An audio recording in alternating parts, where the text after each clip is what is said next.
So I have one thing that I might want to buy. Oh, really? Is it a staff of summoning bees or something? It is a staff, but it's Staff of the Python. Tell me what it does. You can use an action to speak the staff's command word and throw the staff on the ground within 10 feet of you. The staff becomes a giant constrictor snake under your control and acts on its own initiative count. By using a bonus action to speak the command word again, you return the staff to its normal form in a space formerly occupied by the snake. On your turn, you can mentally command the snake if it is within 60 feet of you and you aren't incapacitated. You decide what action the snake takes and where it moves during the next turn. Or you can issue it a general command, such as to attack your enemies or guard a location. If the snake is reduced to 0 hit points, it dies and reverts to its staff form. The staff then shatters and is destroyed. If the snake reverts to staff form before losing all its hit points, it regains all of them. How many hit points does it have? Maybe next section? That's a very complicated one and I need to think about it, and I'd rather get started. I only need one thing, and that is a sculpture of a hand. You want a sculpture of a hand? Clay sculpture of a hand, because I have one spell, and it's the only spell I can't cast, because that's the thing I need. Jesus. Giant constrictor snakes have 60 HP. Jesus. Next campaign. That has more HP than I have. Yeah. Alright, in that case, how about... Here, let's hold on to what you're going to say next. Everyone, in fact, if you do have items you'd like to buy, keep those in mind. You'll have an opportunity in a minute. But I'd like to get started unless anyone has anything else they need to fix up last minute. Nope. Alright, so 1, 2, 3. Alright, so Great Cloak, Monkey King, Madash, and Bolgan. Here we go.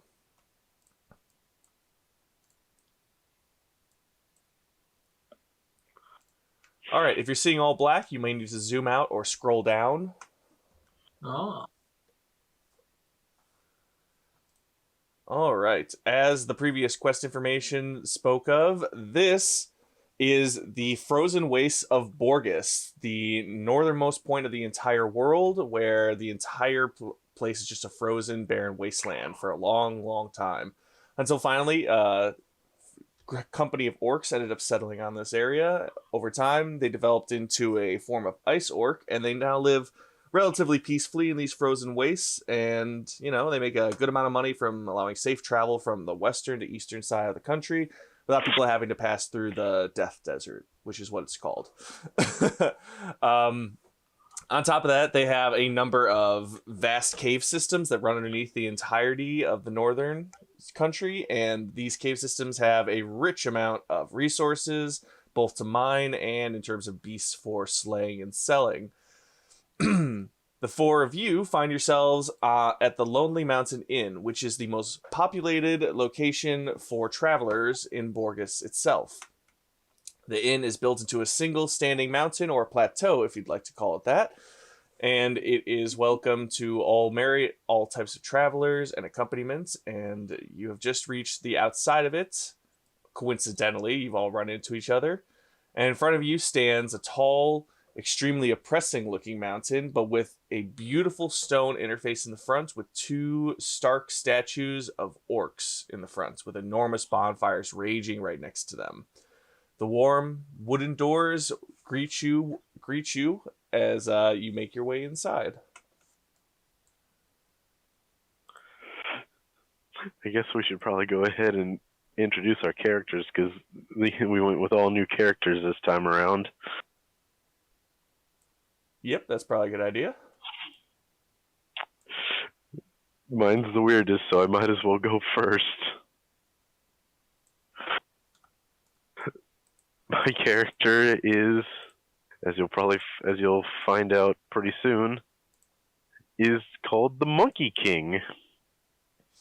He's human, older looking, not like ancient, but looking like he's getting up into his 60s. He's he's got like a patchy beard and a patchy, like, just like his hair is all patchy. Like someone tried to give him a haircut and shave him, but he would not sit still. He's currently like what he's wearing as a shirt is what looks like a combination of leaves, leathers, and random bits of cloth all kind of sewn together. And he's not wearing any, like, it kind of comes down to his waist, kind of like a leotard kind of thing, but he's leaving his like legs just bare. And he's constantly looking like he's talking to something inside of his shirt.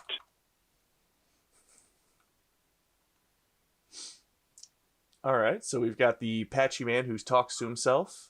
Surely he will be one of the best of companions. Who's next?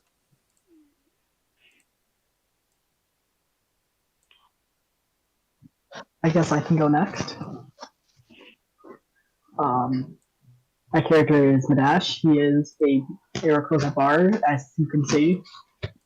He's a giant parrot who I can only explain as I don't know what's happened with it because I don't know what I'm doing with him. Because one second I could be acting like the town hero, the next second I could be saying, "Hey, I'm gonna snap this guy's neck." As all birds are wont to do. Yeah, like all birds. I will most likely be in the sky attacking while somehow not trying to find a way to throw twigs at me.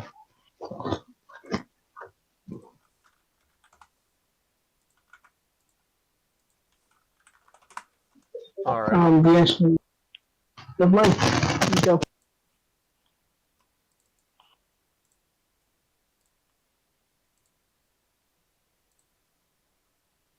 All right. Bolgan, how about you?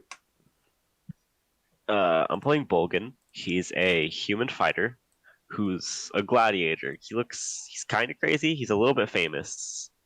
And he's like a normal dude, except for the fact that he talks to himself an abnormal amount, and he kind of sees things a lot.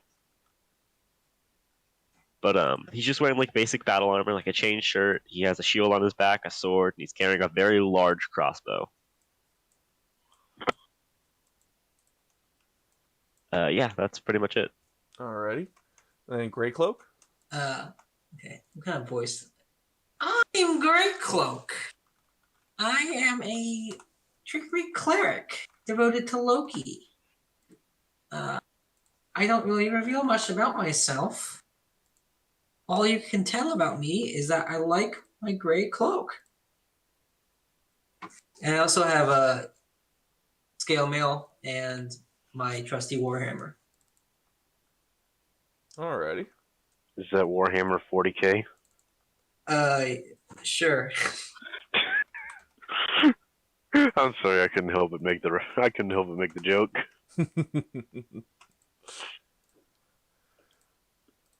All right, I just set up all your tokens.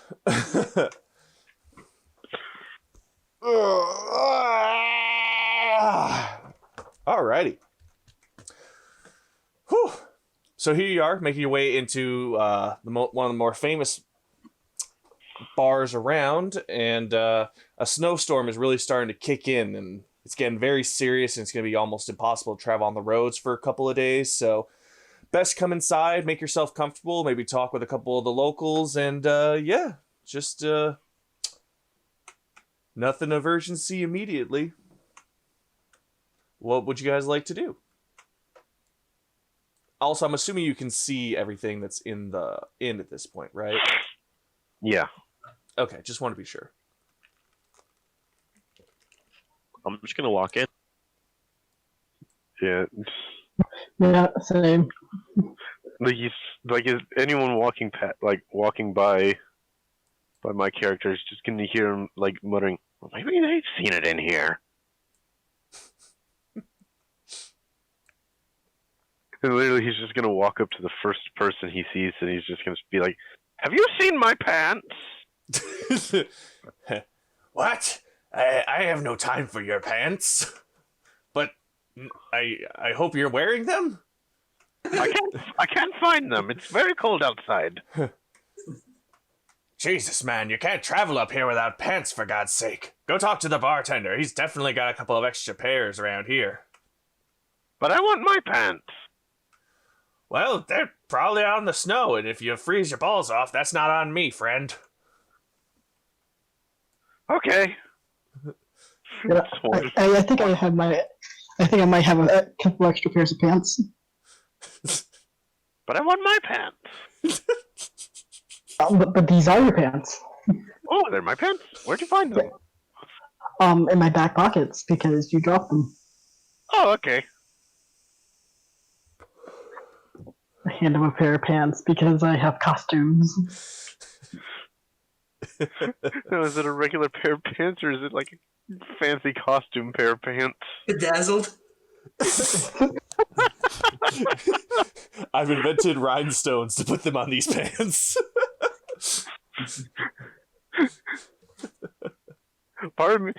Like out of character, part of me just thinks like on the back it just says like it's like the type of sweatpants that are sequined that just say like juicy or some other real dumb thing on the back. God. I was thinking the exact same thing. Oh, Jesus. So he puts the pants on and says, "Thank you." Just kind of wanders away. Oh my God. Oh shit, this will actually work. Okay. Sorry, I just realized all of my prep work I've done in the past like 4 months, I have a bunch of maps I can use and makeshift the rest of this world, so we're gonna keep going. Sorry. Cool. Monkey King has pants. Alright. Anyone else would like to take any actions here? Is that a weapon shop down there near the front door? It is. I'm going to approach the man who owns it, or who's working the counter. Hello there. Do you have any crossbow bolts? Just as many as you can give me, please. I require them. Crossbow bolts? Absolutely, my friend. I just made a shitload of money killing this enormous bird griffin creature, so I am well stocked on all things weapons and magics. Here, just hold on a second while I pull up what I have. And do you want me to repost that chart for arrows and stuff? They'll cost a little more than the chart says. I can probably find it. But if you want to repost it, that's fine. Alright, I'm reposting. Explosion arrows are somewhat nerfed and cost more, especially. Because I know how much they can break the game. Sorry. Rand! Oh, there's two splattered corpses in a previous session that agree with you. Using that term corpses generously there, buddy. That's why I said splattered. The I'm gonna buy pieces of some. that level 14 druid. I'm gonna buy some mage fire arrows and some explosive arrows. Alright. So how much is the mage fire arrows? Her thing there. A little bit more expensive. Yeah, if you would like to buy some mage fire arrows, they're gonna be 20 each. I have like 5 stacks or like 20 each arrow. 20 each arrow. Okay. I'm gonna buy like 5. Alright, that's 100 GP. You've got 180 left. And then how much are the explosive arrows?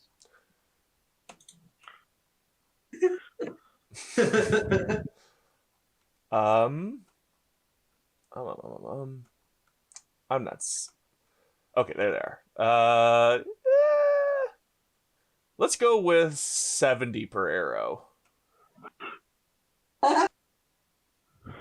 I will buy two explosive arrows. All right. This is great. Yeah, I can already feel I've made a mistake, but we're gonna keep moving. And at least we can auto crit on a hit with one of them. It's Yeah, true. he's not going to be How many critting them. mage fire arrows are there? Like, how many did I buy again? I totally forgot. You bought 5 mage fire arrows at 20 gold piece each for 100 gold pieces, and then you just bought 2 explosive arrows at 70 GP each, which is 140. So you only have about 40 gold points left. Okay.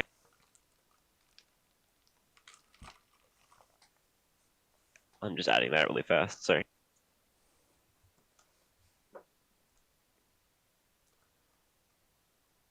Trust me, I will also be keeping count on my end.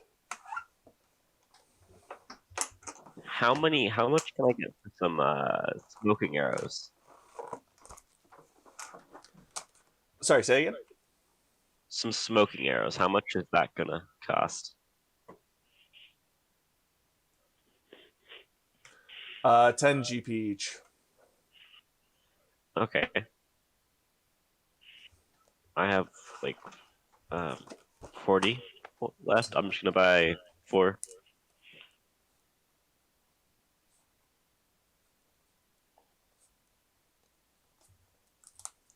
Okay, great. Yeah, glad I could unload these arrows. They've been extremely helpful. Me and my team blew up an entire nest exploding a bird creature once. The exploded arrows are a good one to have around. I'll tell you this, though. If you're new to this area, friend, a word of advice. If you see some orcs or some monster creatures walking around, those aren't something you can slay without the law coming after you. So keep one eye open, because not everything that looks dangerous is. Some of the nicest people I've met in this area have been those frozen orcs.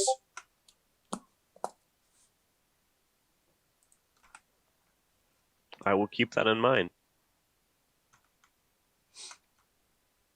And he's going to go back to counting his gold. Would anyone else like to stop at the shop or speak with anyone here or look for rumors or whatnot? Can I see if this shop has like armor also? He's got a couple of pieces on him. What are you looking for? I was looking for boots of elven kind. Boots of Elvenkind.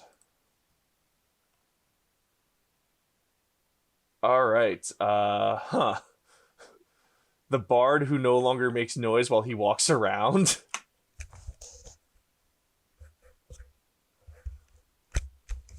Roll Just me a d4. He doesn't have them in stock. Dang it. Okay.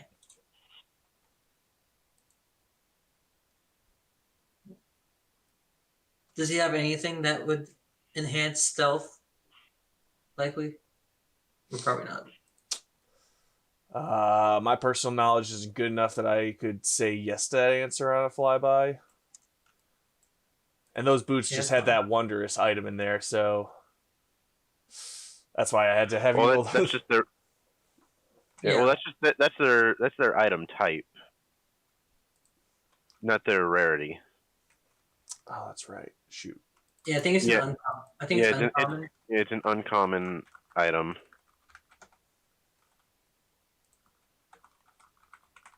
Yeah, wonders item just means it doesn't fit into like the category of armor, potion, ring, scroll, staff, wand, or weapon. It's just something. It's just like a weird item that does something magical. Okay, gotcha. Jeez. You know, I could also go for that crossbow thing. Which crossbow thing? You know, like explosive arrows and such as. But I'm not going to, because it seems like a very big useless thing. So instead, I'm gonna nudge the wizard next to me and ask him, do you happen to know where there's any clay sculptures you can get? You're looking for some clay sculptures? Yeah. No, for magical taste.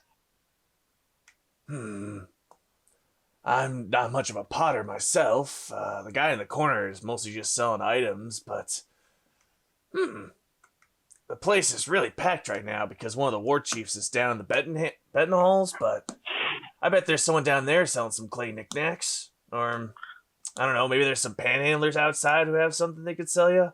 I ain't got nothing for you, though, friend. You wouldn't have any, by chance?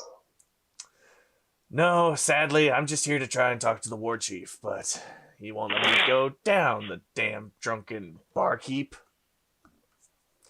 Barkeeper just kind of gives him a dirty look at that point, keeps going back to pouring drinks and cleaning glasses. Well, thanks for your help. Mm-hmm.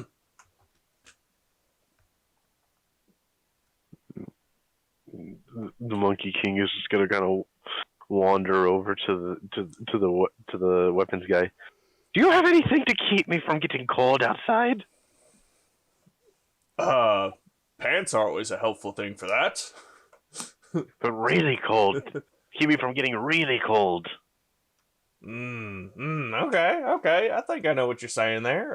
Let me just take a look at what I got. All right, I got myself a couple of potions here for warm body. At least that's what I call them. Basically, you take a few sips of these, and you can be walking out in the frozen waste with your pecker hanging out, and you're gonna be just fine. Anything more long term? You're looking for some permanent warmth, I see.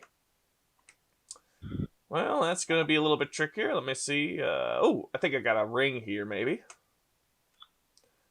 Yeah. The ring of room temperature. It's kind of more of a personal favorite of mine. I like to keep it on just all the time, all day, so it's a little special to me. How much you looking for something like this? He just like reaches into his shirt and he pulls out just a random amount of coins and just slams them on the counter. This many. I'm gonna roll a D100 to see how many actually he throws down. He throws 12 on. He throws 112. He throws 12 on the counter. This many. Kaymon's gonna sort of. I don't know what things are worth. The stone man's gonna look down at all the coins you just tossed around, and then just kind of look at you with this sad look at his face. Son, this is one of my favorite items to just have for comfort's sake. For God's sake, I'm not gonna sell it to you for the equivalent of a quarter of a healing potion. For God's sake. All right. I'll tell you. He tosses another 34 onto there. Does that work now? Son, that works now if you're buying a healing potion, damn it. Here's the thing. This item it's real near and dear to my heart. So I'll give it to you for all the coins you just threw onto my table if you do me a small favor in return. Okay. What is it? All right. You see that there mage sitting at the desk? He has been here for the past week trying to see the war chief and interrupt his feast and war games. If you can get him to either go away or at least get himself a room and shut the hell up, it'd be real appreciated. Barkeeper's been getting more and more nervous, and the ice orcs keep looking at him like he's a healthy meal, and if he isn't stopped soon, I'm pretty sure there's going to be violence breaking out in this place. Okay. If you want, I can help you.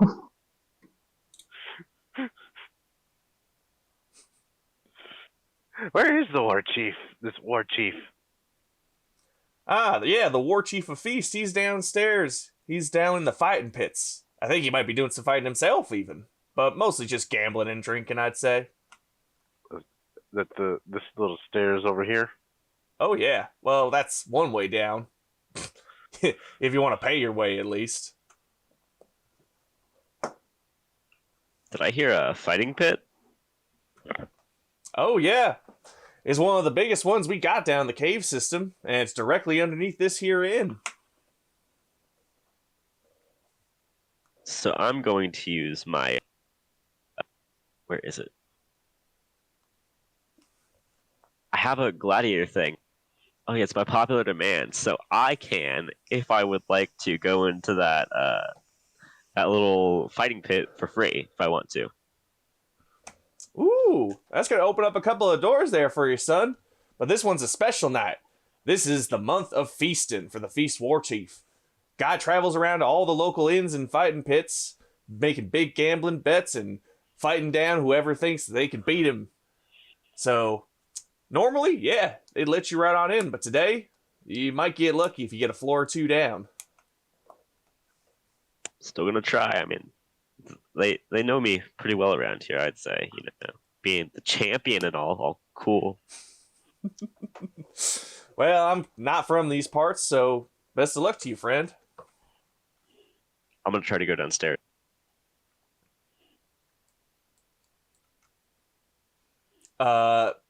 Before you go downstairs, the goblin who's standing right next to them is going to kind of step in front of you. Hey there! I'm trying to go down those stairs. You know, if you could just scooch a little bit. Yeah, hi there, friend. I see you trying to walk there. Could you slow on down? I got the small legs, you see. Yeah, I'm trying to go down the stairs. Do you need to go with me? Yeah, no, I understand your goals. They seem pretty clear, but I'm gonna need you to take a couple of steps back for me. I'm gonna take a single step backwards. All right, that's a start, I guess. I appreciate your excitement and everything, but we got pretty packed rooms tonight with the big feast going on and the war chief around, so I'm gonna need to ask you to at least rent a room if you think you're gonna make your way down there all wheezy peasy. I'm just going to go kill things. Is that against the rules? Not normally, my friend, but with the war chief in town, the rules change a bit. Why does it matter if the war chief is in town? It's still a fighting pit. Fighting pits are fighting pits. You could roll a persuasion check if you'd like. Okay, I'll try that. 19. Oh, Jesus. And it begins.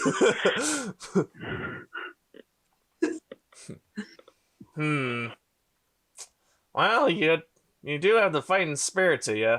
I'll tell you this right now. You can go on ahead if you want, but I'm just the first checkpoint you're going to run into. If you've got a room key, that's going to be more helpful later on. I'm gonna keep going. I'm just gonna try it. All right. While you're making your way down there, would anyone else like to try anything up here really quick? I'll let the others do what they want to do first, though, because I'm kind of hijacking everything. It's fine. I've done split floors before. Hmm.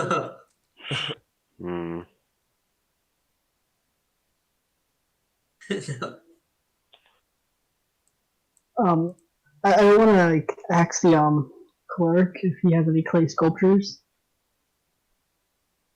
The which one?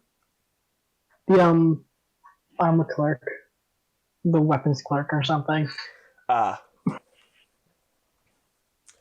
Oh, you're looking for some clay statues, huh? Well, I keep it. Yeah. I don't have any personally, but when I got here, this whole shop area was just filled with these really ominous looking clay hand things, if you'd like some of them. And he's going to move a curtain behind him and just show a stack of ceramic skulls, skeleton hands, and other weird, ominous looking things that are just kind of piled together all slapdash. That is not normally what you would find in places. I will say that enough. Yeah, no, I kind of thought the same thing, but I just figured, hey, if the shop's open, I'm taking it. Do you happen to have any clay hands? Oh, yeah, most of these things are made out. Ones? No, most of these things are made out of clay. A few actual skeletons, but a couple of clay ones. How much would I have to pay for a clay? And Please just take it. I don't want it in my store anymore. how much are you allowing me to take? Because I will take all of it if need be. I only got 2 clay hands, and then I got a bunch of skeleton hands. If you're looking for it, could you please take some skeleton hands? I'll take your skeleton hands as well. I don't have any need for them, but they're just nice to look at, I guess. You now have a varied assortment of 6 skeleton hands and 2 clay hands. The clay hands are just in my bag, like very deep down in my bag, like bottom of it. I'm not touching it. All right. Anything else? I'd like to look for the innkeeper. All right. I'll ask Cayman, where is the innkeeper of this establishment? Hey there, buddy. I'm what you might call the innkeeper for the night. I'm the bar watcher, and I'm the one who makes sure that nothing goes wrong. It's a about 45-year-old ice orc, so he's got frozen white skin and just scar-covered body. And seeing as he's 45, he's on the later of his years, but he's still quite strong-looking. Excellent. How much would it be to rent a room for the night? Well, we've got the Feast War Chief in town today, so we've got 1 group room left. If you're willing to rent one of the beds, it'll only cost you a single gold piece. Sure, let's go with that. Alrighty. And he's going to hand you a key along with a single piece of parchment that just has a War Chief logo on it. Make sure you keep that on you when you're going down the halls downstairs. The cave mines can be really narrow and skinny, and if a guard finds you, you'll want to make sure that you've got the approval to walk around the lower floors. What's downstairs? Normally, just rooms and a couple of exit ways into the spider web of caves around here, but with the War Chief, heightened security keeps the place a little bit patrolled. Make sure that there aren't any troublemakers trying to get a knife into his side, you know what I mean? Has there been a problem with the War Chief? Only problem is this mage over here keeps trying to speak with the War Chief. I keep telling him, the only people he's seen today are the ice orcs. If he wants to come... Which mage? Oh, this one over here. One who keeps throwing shade in my direction. Keeps being a pain in my side.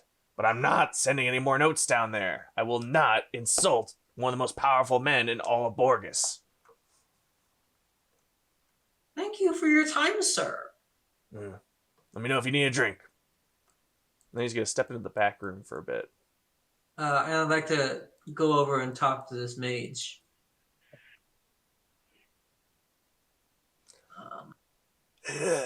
Hello, sir. How are you doing? I would be doing better if I could make my way to the War Chief's room. I need to gain access quickly to this land, or we're all kind of in trouble. Why? He kind of gives you an incredulous look. You made it all the way this far into Borgus without running into any monstrosities. Not a single creature that struck you as odd or not seeming to be a part of a natural world. I mean, I don't see monsters. I just see creatures. Well, emerging from these frozen wastes have been a series of extremely disgusting and dangerous creatures. I think they're spewing from the world's Spire, an ancient magical artifact sort of thing. Not many people know much about it, but I've been researching it for years, and if I can't find my way in there and up to the top of that tower, we might all be overrun with creatures within a fortnight. Out of game, is this the same Lake Chief, like the Ice Orc Chief that I met?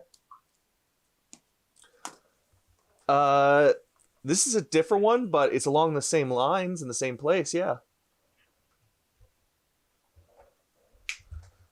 You met the one who focuses on war. This one's about feasts. You always get those two mixed up. So this guy wants to, just so I get this right from what I've heard, this mage wants to enter the room of the war chief.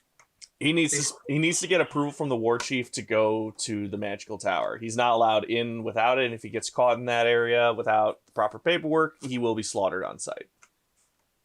Oh, so he wants to be able to. Okay. Yeah. He needs to get approval from the war chief, and he's also the plot. I think I might have a way you can speak with him. Oh yeah? You a friend of his or something? Well, I hear he's doing this whole fighting arena downstairs. And what better way to get an attention of someone than to fight the person himself? Well, I'm not much of a fighter myself, but anyone who is willing to help me out with this sort of thing would be free to one of my many magical items that I've got stored up in my shack.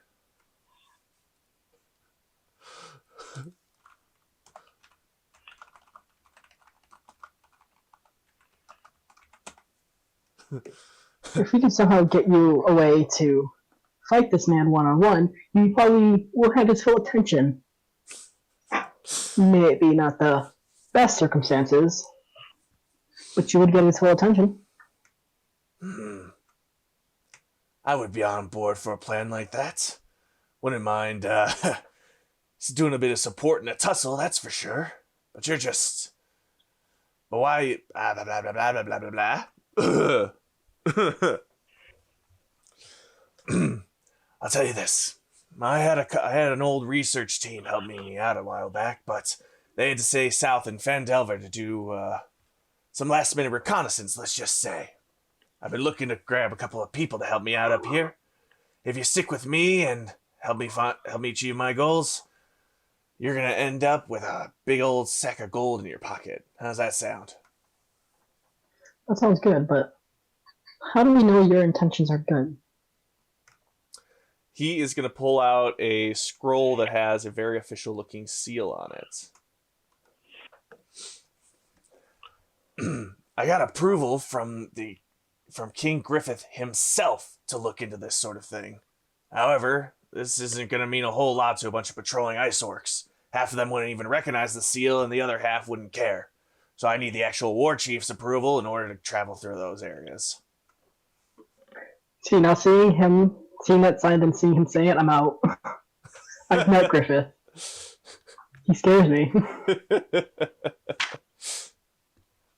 Can I try an insight check to see if he's telling the truth? Yeah, absolutely. Good insight check, and it's going to tell you that he is being very genuine and sincere for the most part. He really is just here to do research on this tower and to stop the monsters from swarming. And he seems like a good person overall, but...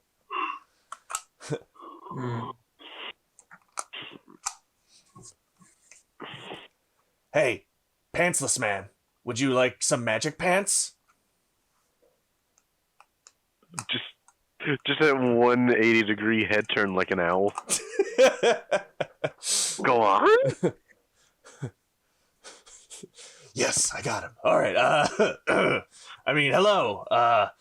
You seem like you could travel through this land pretty easily, especially if you do it without pants. I'd love to have a team member working with these guys, someone who can survive these horrible weathers. And if you can help me talk to the big old orc man downstairs, then I will give you magic pants.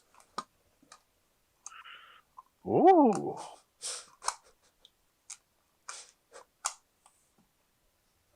One second. I must talk with my council.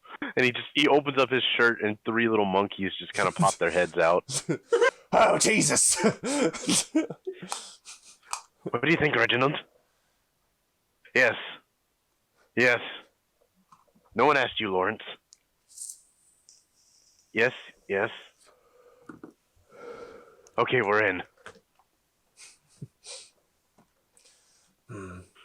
That's great to hear, fellas. Meanwhile, we're gonna jump downstairs.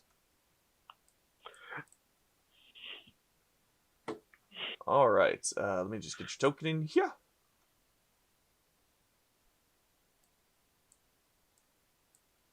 All right. As you make your way down the stony staircase, it feels like a mesh between a downward-facing cave and a hastily built stairwell. All the walls are a combination of stone and natural-forming cave walls with a lot of tight, narrow corridors.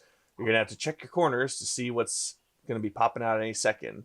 However, there are a number of well-lit torches in every section, so it's not like you need dark vision to see anything down here.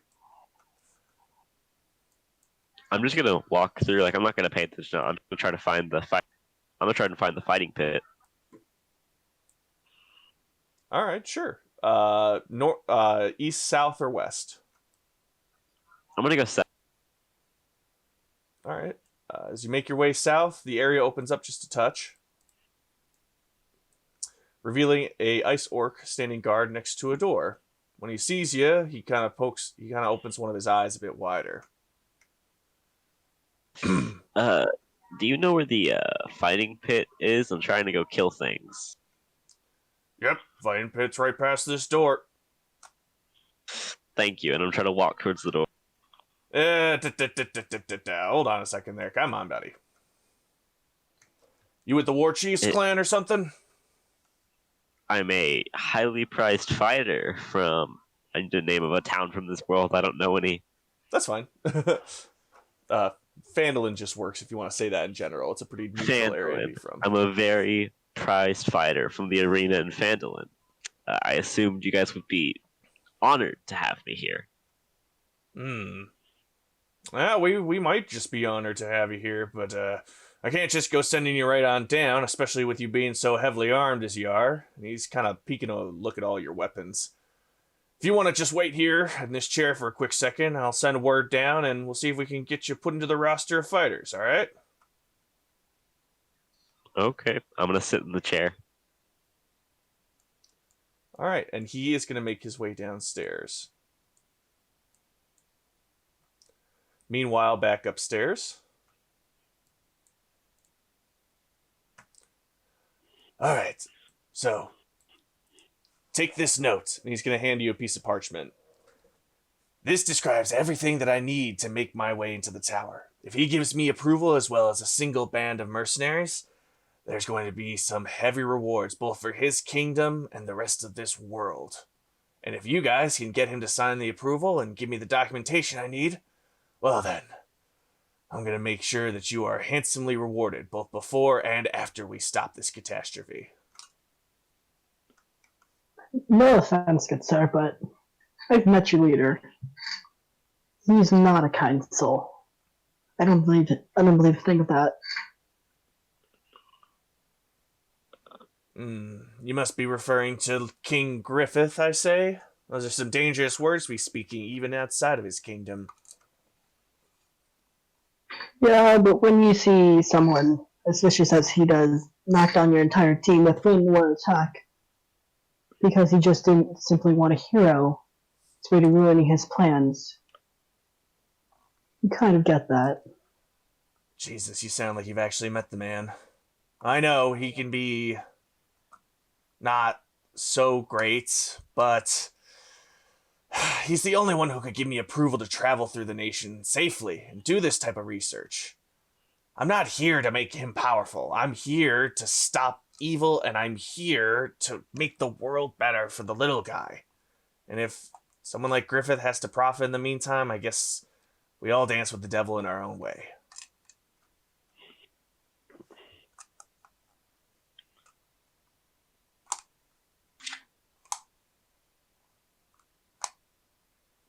See, I'm very reluctant in this plan. So, I have to guarantee that he's not earning too much in this. Well, all I can say to that is, if you're a part of the plan, you can possibly stop him from earning too much, but if you're not part of it, then he's gonna get whatever he wants.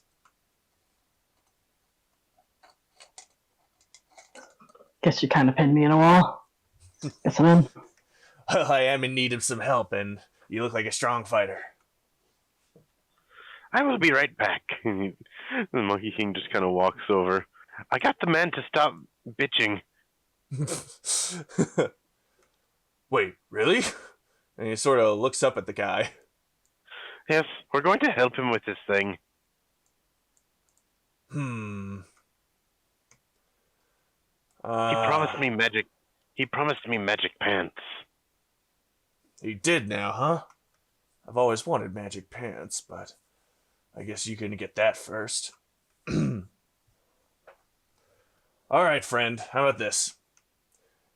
No one's traveling out in the snow in this weather, so I'm going to hold on to the ring for a little while until you have to go. When you do, I'll give you that ring. In the meantime, and he plops down a potion or two on the table. I got one toxin here for you and one mild healing potion for you. Take these in the meantime as thanks for your good deeds. So, one basic healing potion. Yes.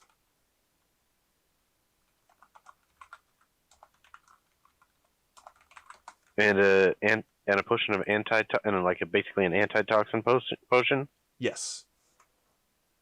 It clears any ailment to be drank. So basically, it's like casting lesser restoration. Yeah, I guess. Good. Now I have 3 uses of that spell. Basically, Jeez. it's a very good spell in the middle of combat. Okay. He doesn't even grab them himself. He just one of the monkeys just comes out of his shirt, grabs them, and just goes back in.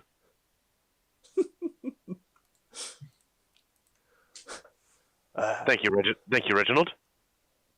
Jeez, I don't know what I just saw there, but enjoy the potions and make sure not to get into too much trouble here. Okay. He just walks away.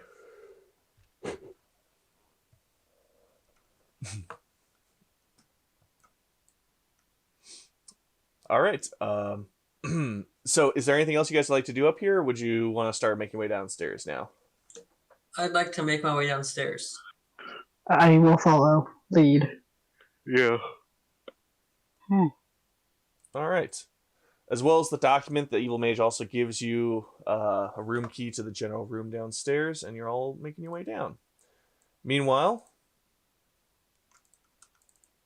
our buddy Bolgan down here gets a few extra minutes to do a couple of things if he'd like. Bolgan, is there anything you'd like to do down here while you're all by your lonesome?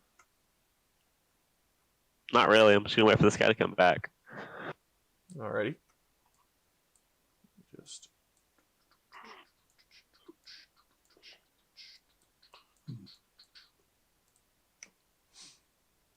Alright. As everybody makes their way downstairs, an ice orc appears out of one of the doorways and starts to go talk over to Bolgan. Alright there, you said you're a capable fighter, right? Was it just you, or do you have any sort of partners or someone to fight against? We kind of already have a balanced number of people we're fighting with, so if you got somebody you could fight against, that would be real great for us. I'm gonna look around the corner. You guys just got here. Anybody want to try and fight me in a combat to the death? Why not? It's not to the death, just to be clear.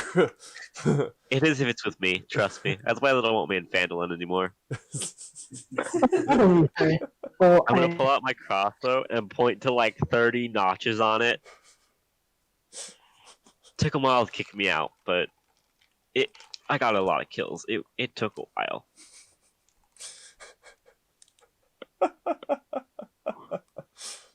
So you're saying I just need to restrain him, and I win. God damn it! Now all I can think of is friggin' Cotton Hill from King of the Hill. I killed 50 men. Well, I mean, if you guys end up dead, that's a problem. But no, this fight is more supposed to be just an exhibition fight. You know, to knock out. Oh, I'm kind of interested. I mean, I'm gonna knock you out. It'll just be forever. I'll walk forward. I ain't afraid of fights. I want to see what you have in that phone of yours. Okay then. I guess I'm fighting Birdman over here. We can go. All right. You're looking to fight the Birdman. That's fine. But we're not looking for any more fights tonight. I wanted to fight him. You can fight him.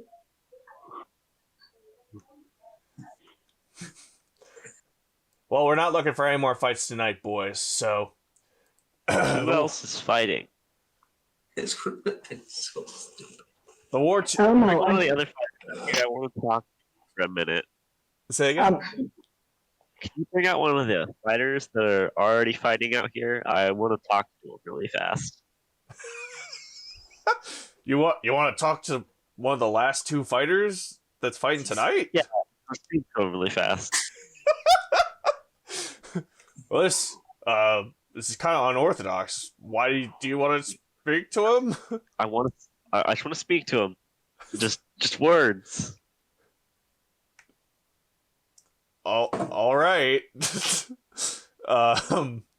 Roll persuasion or deception. It's up to you which one you're going with right here. Come on, just let him talk him in. I want to go with deception because I'm definitely gonna kill this guy. Oh my god. All right. He's gonna just quietly disappear for a little while. You guys have a couple of minutes to talk amongst yourselves. I'm gonna look at the Birdman. I'm gonna point at my crossbow, and on the side, like scratching it, says words on it. That's the name of the crossbow. I'm gonna have They always words. told me to use my words in fights, so I did. Yeah, I also use my words in fight. Not like that. I don't know how else you would do it. I mean, words are not very powerful. In the right hands, they are. All right. I guess so. After a couple of seconds, he comes back out, holding a string behind him. Yeah, so, these are our two fighters next up. And two enormous creatures just come barreling out. One of them a two-headed wolf-type creature, and the other one that looks like an enormous tiger with huge talons and teeth. They're both muzzled for the moment, but they also are looking ferocious as hell, and their claws are still extended. A quick question: do these count as beasts? They do.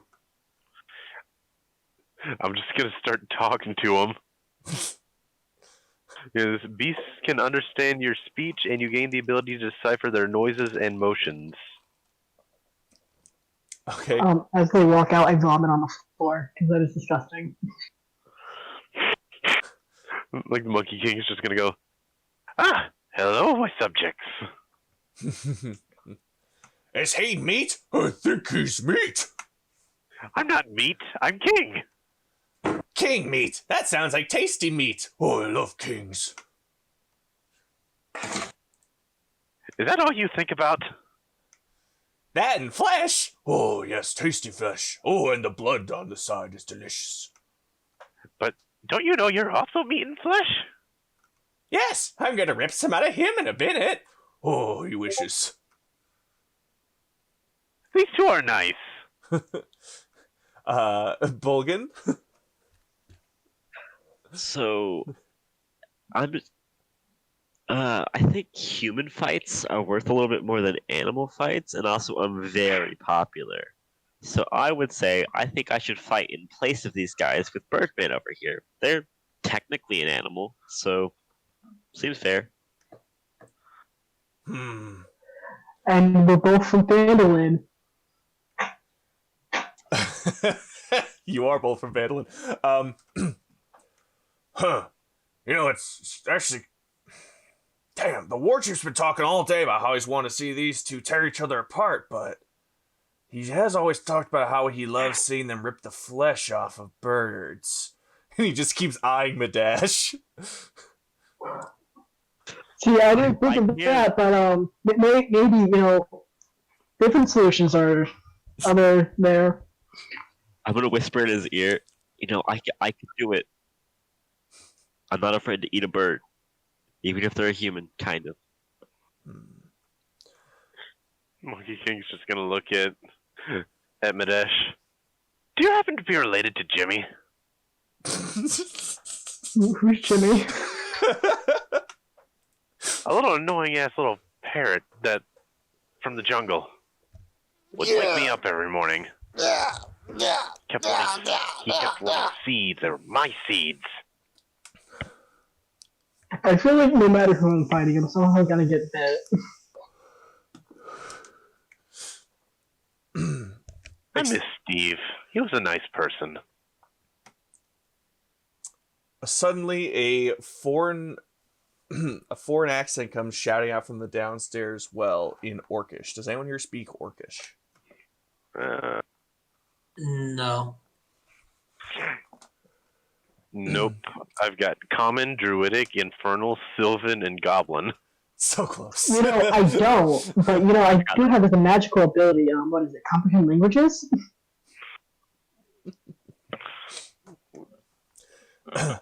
All right. Does he count as an animal? No, it does not. The voice chimes up, shouting raspily voice, and the orc yells back.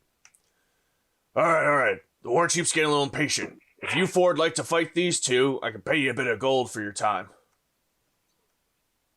That seems fair. Okay, and I'm gonna prime my crossbow. Not here. Down in the arena. You said to fight them. I'm fighting them. Yes, and you need to fight them for sports. I thought you said that you were a warrior. That's why they kicked me out. I finished my fights way too fast. You are a horrible sales pitch right now. I wasn't trying to sales pitch you. I just like killing things. A Well, lot. You could come kill him in front of the war chief then. Oh Then- boy, then I'm here gonna I go killing my again. Crossbow. Who has the paper? Me. Can I get that? No. I was gonna slide of hands into the war chief's pocket, but okay. I had a much better idea. All right, but I assume everyone's on board of going downstairs to do this thing? Reluctantly, but yes. I guess. I'm so glad Yeah, I'm all gonna the go do the enthusiasm thing. is here. You said they want to eat me. A king does not fight. A king has people do that for him. So go fight these things. He's just patting everyone on the shoulder. Please don't touch me. Yeah, well, I don't know where your hand's been, but no. Did he ever put those pants on, or did he just get them and never use them? He's wearing the pants. Oh, good. You finally have pants on. Took you long enough. The man upstairs promised me magic pants for helping him. Doesn't it have Good to bedazzled know. on the butt juicy? I guess that's I guess that's the canon lore we're going with. That's what we're going with. Just walking around wearing juicy pants in this medieval world. No wonder those animals want to eat me. They think I'm juicy. Can you read? I have a 10 intelligence. Yeah, I can read. Okay, we're good. Oh my god. Alright, just 1 second. I'm having trouble finding this guy again. You said you're gonna help that mage guy for some magical pants? What does he want from you? He wants to talk to the war chief. good to know. I'll make sure that happens. As long as I'm getting paid for it. I assume I am. He might give you magic pants. I would like some magic pants. All right. Somehow I feel like my life's in danger. All right. We've got two memes here. We've got, oh boy, here I go killing again, and I'm in danger. Pretty much, yeah. Two of my teammates full-handedly said, "Yeah, I eat you." You didn't hear me say it, but I definitely did say it.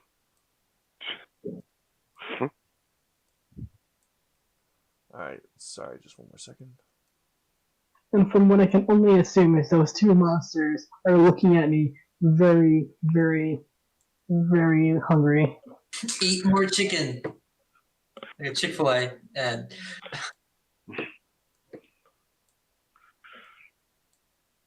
What?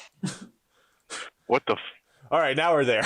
Sorry, I had to keep We moving like it. traveled. We just plain shifted. All right.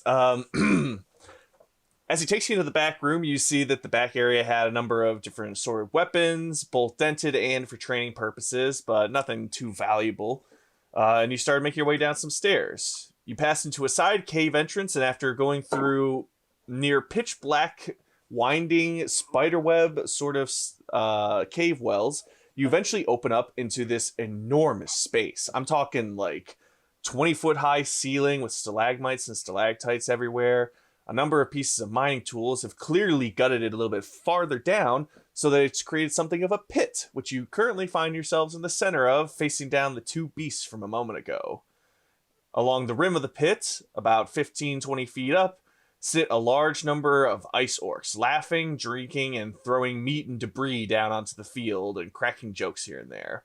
One of them in particular, on the east side, is an enormous man who's got a multicolored robe that's adorned with white flourishes of different furs and pelts along the edges. He's got a huge beard with a number of bones twisted and tied into it, and a lot of meat and grease just covering his face and his clothing. It's clear that he's been eating and drinking throughout the day and is in quite the merry mood. As you're getting yourself situated, the big war chief up atop, cries out, "Aha! Here we have it! The last fire of the night! And apparently some dumb fools traveling through our areas thought that they could test their mettle and show off their skills. Can't wait to see some flesh getting ripped off a bone, boys!" Woo! Yeah, cheers from the audience. That's not very nice. I think I'm not gonna get hurt. 20 gold if the bird person gets hurt. I'm gonna pipe up, make it 40. Jesus! Someone take that man's bed. In all seriousness, would anyone like to place some gold bets on what will happen next? I play 75 gold that I'm not gonna get that. I'm putting 40 that they're definitely gonna get hit. Of course, I don't have the gold, but I'll say I'll give it to you later and hope they believe me.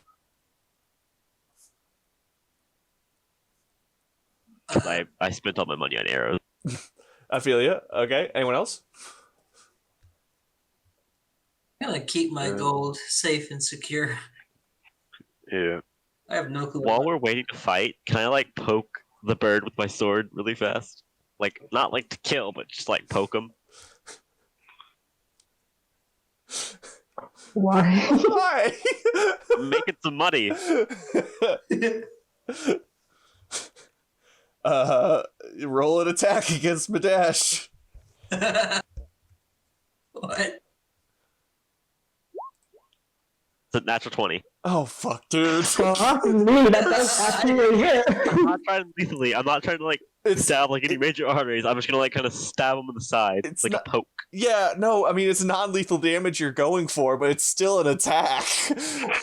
And as you try to stab lightly into Madesh, he trips on a rock and falls into your blade, dealing roll damage plus crit. I'm so sorry. I'm so sorry. Ow! I wasn't expecting this. I'm gonna point at the warkeep. It happened. They're hurt. I told you. I was going to cut the You damage. said that I was gonna get bit, not stabbed. Ow! How could this I'm happen not to gonna lie. me? I'm just gonna pull my sword out and put it back in its sheath and get my crossbow out again. Look at that, boys. They're already on each other's throats. I expect my gold after this. The Birdman was right, fool. I said that he'd get bit, not that he was going to get stabbed.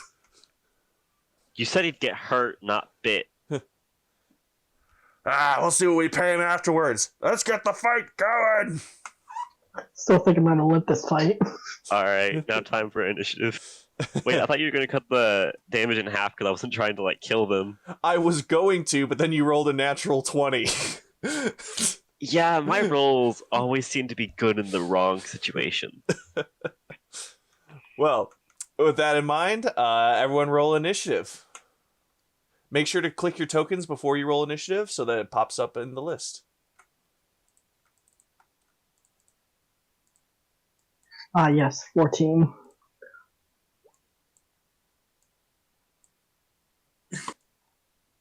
Okay. Gotta love that +6 to initiative. I should have said I flew before this fight started. Got up to +0 and still getting the same.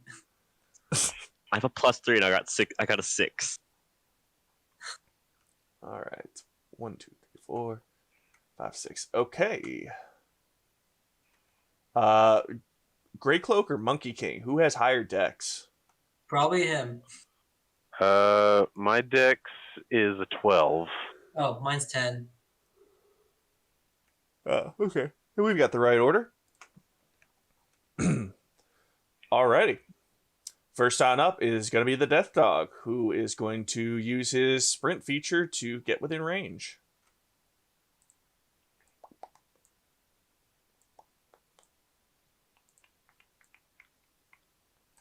He's going to engage you two, and that's just going to be his turn. Same thing with the Sabretooth. He's just trying to engage all of you as fast as they can so they can start tearing you apart. Monkey King, you're up. Okay. Well.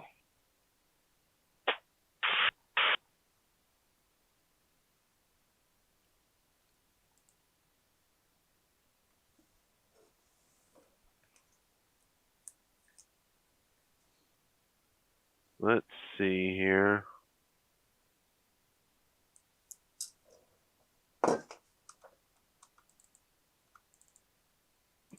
Well.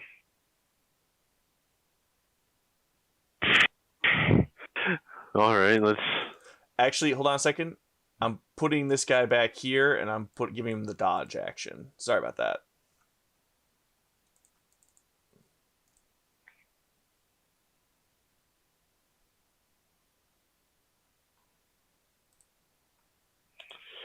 Well, I'm going to use my action to disengage, and I'm just gonna back on up.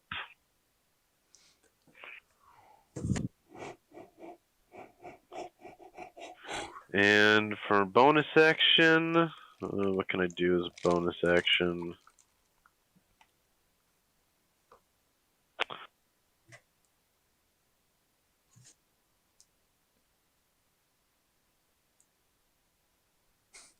I see what you're measuring. I'm going to do Spirit Totem. Totem of the Bear Spirit.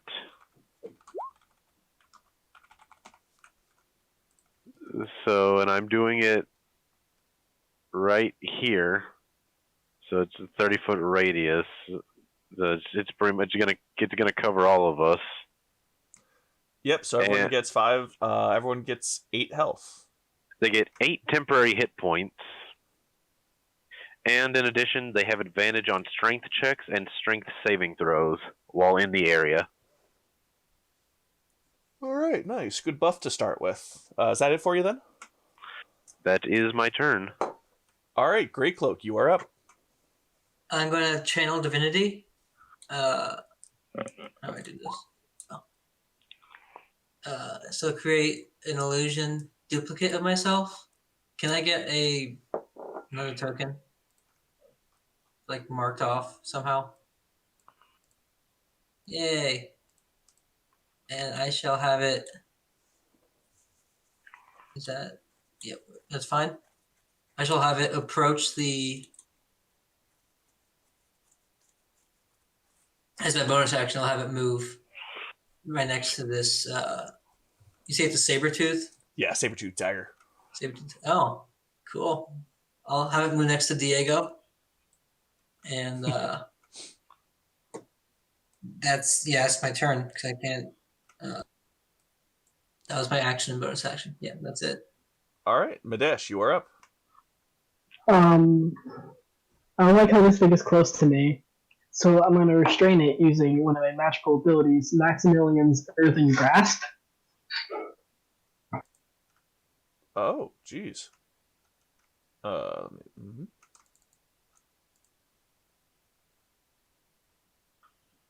Gotta click on spell for us. Yeah, I just had to find it real quick. It just allows me to summon a giant hand, which is why I needed a clay hand. And therefore I will now have it grab the dog, because I'm summoning it right there.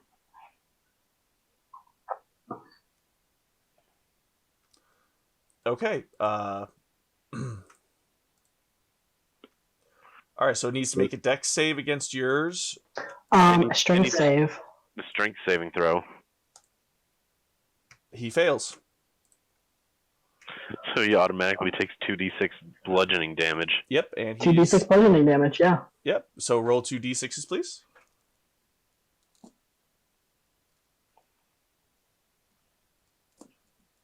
And since this is a magical, does my magical thing that I have count to that? Yes, you get +1. So it's 6 damage. Not the best, but it's not gonna hurt me. Yep, so it is restrained, so it needs to use a strength check against it to break out, correct?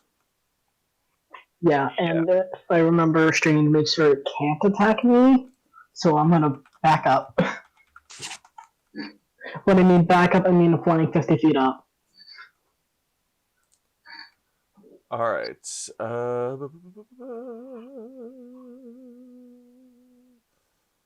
I think it can still. It can still attack, Yeah. but it has a disadvantage. So it will get an opportunity attack against you with disadvantage if you back up. I will back up 10 feet and fly up 40 feet. You can fly up 15, 20 feet. The ceiling is not 40 feet. Then I'll fly up 15. Then I'll fly up 15 feet. Okay.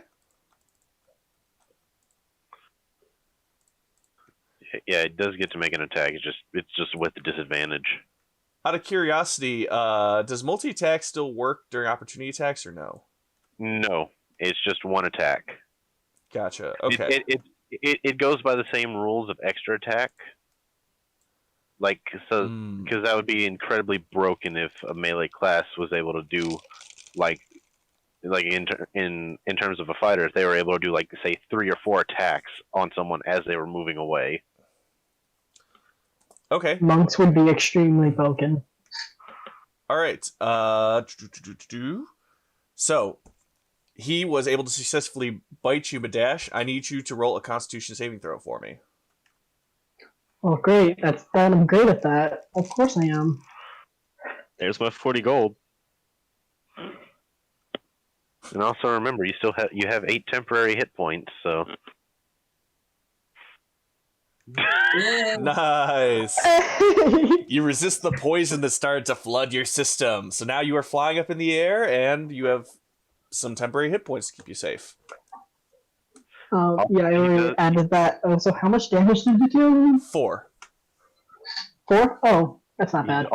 he's also going to make a Constitution save for Earth and Grasp, I believe. That's not a. Oh, is it not a concentration spell? No, it is a concentration spell. It is. Yeah. So then another Constitution save. Yeah. Oh. Usually it says it on there. Yeah, usually it tells you if it is. Yeah, well, I had to add all these personally, so I might have missed it. Hold on, let me look it up real quick. Yeah, I'm checking it too. I do have it on D&D Beyond, and I do see it's a Constitution save. Yeah, it's a concentration. I was about to say, if you could just do that and not have it be concentration, yeah, you're good. Yeah, you're good. You had to beat a 10. All right, Bolgan, you are now up. Do we get advantage because it's restrained, or is it still just a regular attack? It is. You do get advantage against it because it's restrained. Correct. Okay. So then I'm going to use my explosive arrow to shoot it with my heavy crossbow. Anyone want to tell him the range on that explosion? 10-foot radius. I moved back just a little bit. I was about to say I knew I was going to do that. I just forgot. No, I know. It's just we have a habit of almost exploding ourselves at those things. Yeah. Sorry. I understand. All right. So I'm going to try to shoot it with that. But I'm also going to use my crossbow master or something like that. My, sorry, what it's called. Your feet? Oh, yeah, my crossbow expert feat. To take -5 off whatever it rolls. Yeah, so you're thinking of sharpshooter. You're thinking of sharpshooter. Yeah, sharpshooter. Yeah, sharpshooter is what I meant. I have that too. So What you're telling me is you're going to utterly destroy this poor beast. If he hits, basically, sorry, I didn't realize you put it there. Basically whatever he rolls, he's going to take 5 off of his total, to hit. But if he still hits, he's going to do an extra 10 damage. All right, so yeah, I'm gonna do that. So all the damage from the explosive and that plus 10. So let's see if it rolls. Let's see if 12 minus 5, so that's a 7. Nah, you're gonna miss, man. I'm sorry. Then I'm going to action surge and do it again. My question is, what is that thing actually hitting? Because it has to hit something. Oh, it's still hitting something. While the attack itself misses, the explosion does hit the ground near it, and he has to make a dex save as a result. Good to know. Which, if it's the Death Dog making a dex save, it has disadvantage because it's in Earth and Grass. It's because it's restrained. Yep, that is also the case. So now you're going to roll 2 d8s for explosion damage against the Death Dog, which still hits. 11. All right. While the arrow sinks to the ground at its feet, the fire burns into its body, causing 11 damage. I'm gonna do it again. All right. So just so I know how crossbows work, you use your bonus action in order to reload it, and now you're using your action surge to fire it again, correct? I don't actually have to do that anymore because I don't have to take the loading action anymore. Actually, because crossbow expert says when you use the attack action to attack with a one-handed weapon, no. Oh, you ignore the loading quality of crossbows. Oh yeah, that's efficient. Oh, I forgot about that part. Damn. All right. I was reading the wrong part.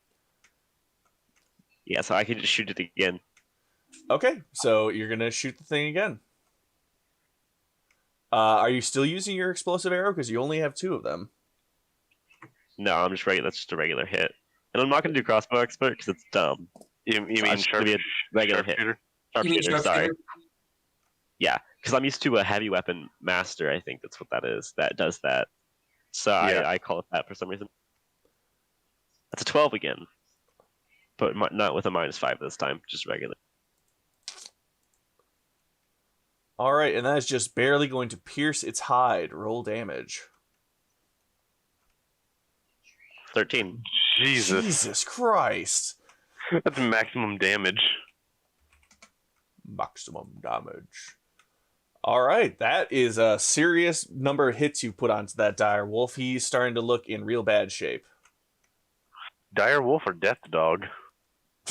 I'm trying not to say their names that are correct, so it's whatever you want it to be. Well, whatever it is, it's got poison in its mouth, so I don't. My guess is out the door. All right, he is going to use a strength check to try to free himself. He nat 20s it, and the dog is now free. He'll And use. My hand is still there. I can still use it.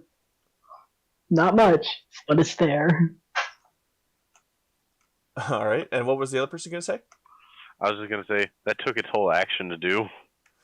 It absolutely did, but that doesn't mean it can't run up to the guy who just shot a bunch of arrows into it and get ready to bite his ass. Oh crap! I'm in opportunity attack range.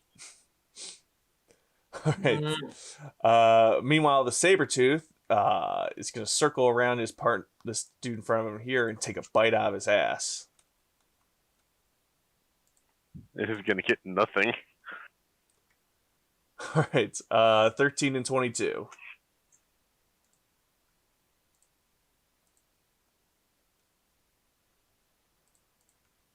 So when it hits nothing, does it just disappear?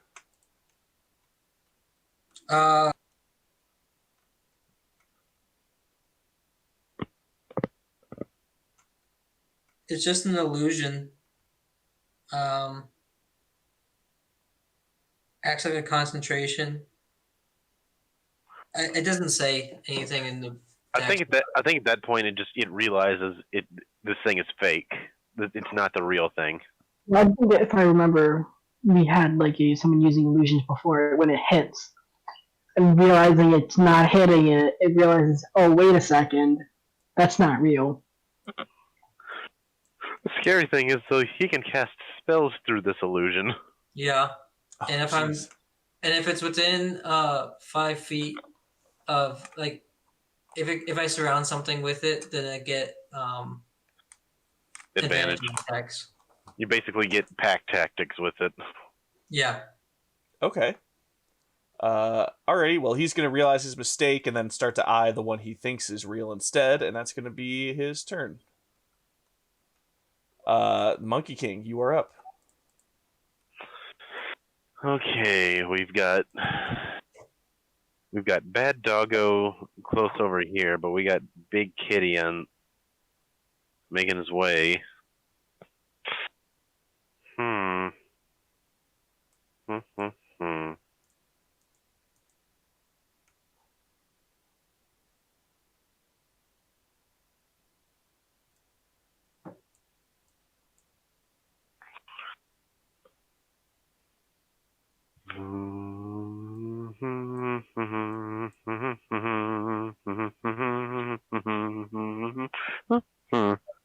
I'm going to cast Entangle, centered on Big Kitty.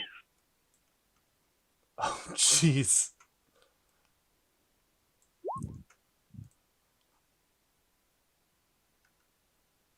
So,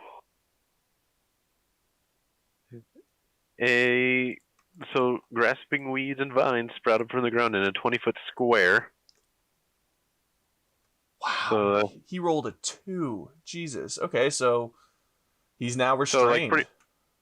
So pretty much from here to here, it's a cube of just vines. So he's restrained, and now it's also that area is now difficult terrain. All right, gotcha. Would you like to do anything else, Monkey King? No, because I do not have anything I can do as a bonus action. Okay, Grey Cloak, you are up.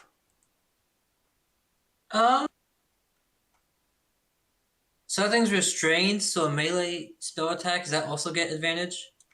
It's attacks against it. It's an attack against it. Yes, I'm just not quite sure. So melee spell attacks also will Yes. do that? Yes. Okay. Basically anything that you have to roll to attack with. Gotcha. So I'm gonna, through my illusion, cast Inflict Wounds on the restrained doggo. Damn. All right. Oh, It's with advantage. God damn it! That's a crit. Damn. All right, roll damage. Roll them d10s. Jesus. All right. it's not that. That's real low. That's low. That's 24 damage, man. That could have been a lot higher though. Still. And I'm the level 6. Oh my god.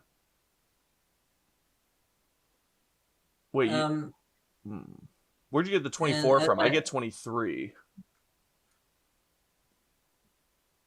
Because you got the +1 with the magic, so I added +1 to each of the attacks. Oh wait, I think I was thinking 9, and like I was thinking a different number. My bad.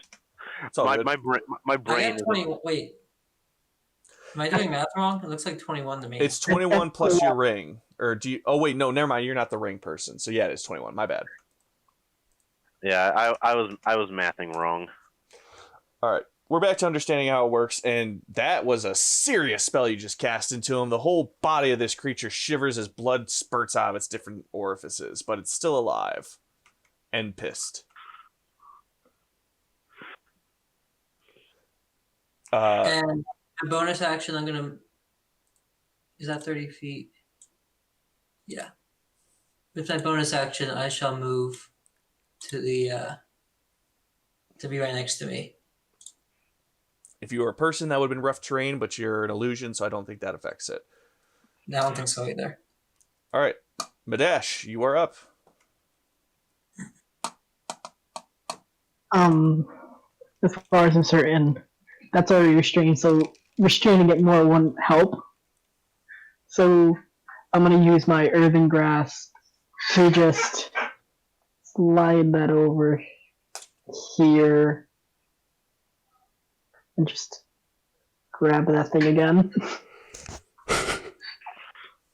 Grab the doggo. All right. I guess he'll do another saving throw.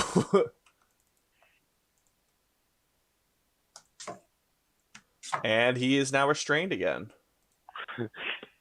And takes 2d6 damage. Yeah, roll 2d6. Cool. 4 damage. The magical hand crushes the dog, but not enough to kill it, although it is in very bad shape and restrained. Anything else, Madash?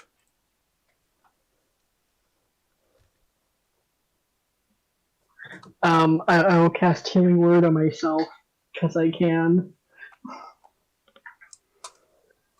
All right. Do the roll.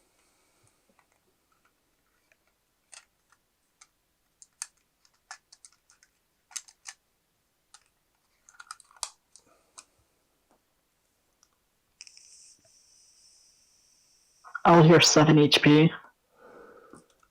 All right, nice. And remember to still go above your maximum because you have some temp HP on top of that. All right, Bolgan, you are now up. So I'm just gonna fire a crossbow shot into this.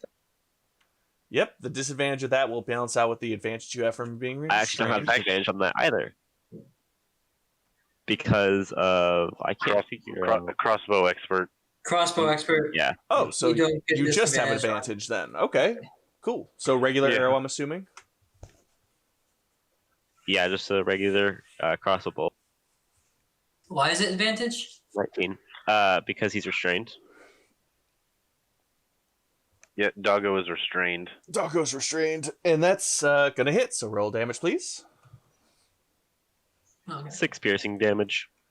All right, the doggo, crushed in a clay hand from the earth, can barely move as you fire a shot directly into its heart, causing it to die almost painlessly in its last moments. He goes limp and is dead. I'm gonna use my movement then to go around Great. So I'm gonna go right here. And I'm gonna end my turn. I don't have any bonus actions, I don't think. All right. The tiger is still restrained and I believe needs to do a strength check to get out of that, if I remember correctly. Yep.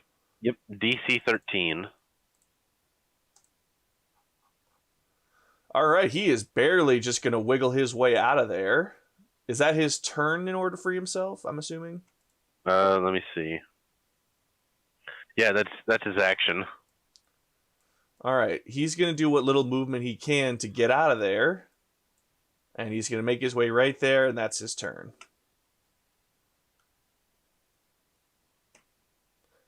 Yeah, because he doesn't have bonus actions or regular actions. So the Monkey King's up. Okay, let's see here.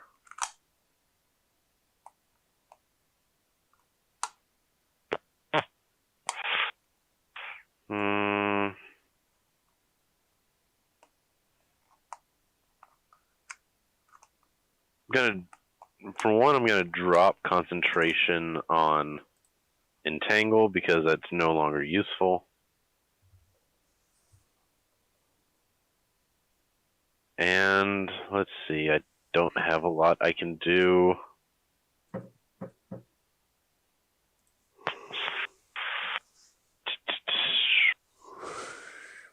He's just gonna yell at the thing. If you would like to give up, now would be a good time, unless you wish to die. So says your king. The tiger is going to roar back at you. But I'm so hungry. Have you considered a vegan diet? Never. That's a shame then. And then he's just gonna cast Shillelagh on his quarterstaff.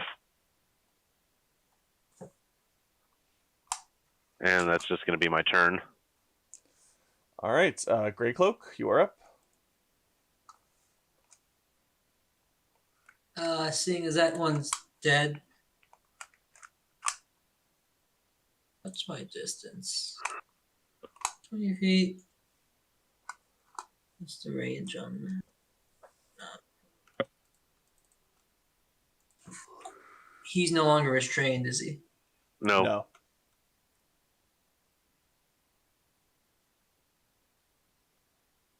Can bonus actions be taken before my action? Yeah. Right. So with my bonus action, I shall move Mr. Illusion next to him. And my action, I shall... Should I... Yeah, I'm gonna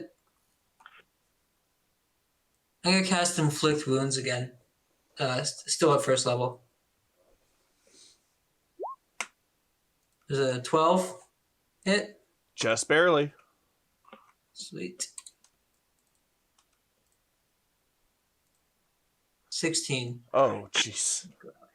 The illusion floats over and causes another shudder of damage. And while the saber-toothed tiger's alive, he's starting to look in pretty bad shape. All right. I think that means it's now Madash's turn. Question: does illusions have to make saves? No. No. Okay, so I'm gonna fly 35 feet right above it, and I'm gonna drop down and cast Earth Tremor. Cast what? Earth Tremor. Earth Tremor. Oh. Damn.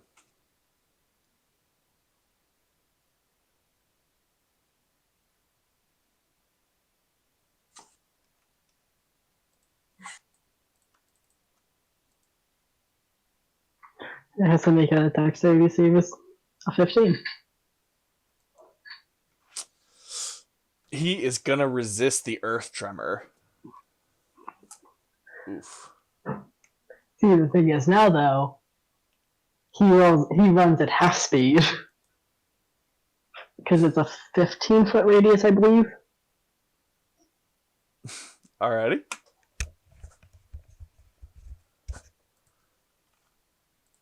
Okay. I think it's now Bolgan's turn. Okay, so I'm going to fire at it with my heavy crossbow. I'm going to use my sharpshooter to take, or my other feat. I forgot the name.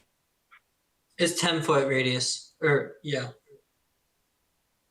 So I'm going to take 5 of it, and then after it's rolled, I'm going to use a superiority die to do a precision attack. So I get plus a d8 to whatever it is. 16, so that's an 11.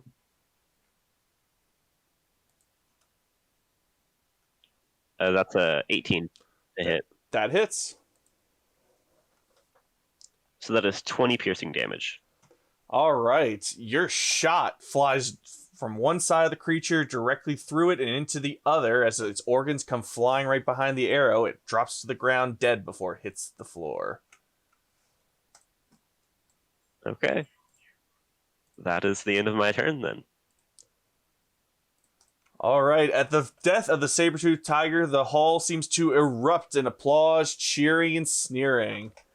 That was quite the show that you guys just put on. Oh, sorry.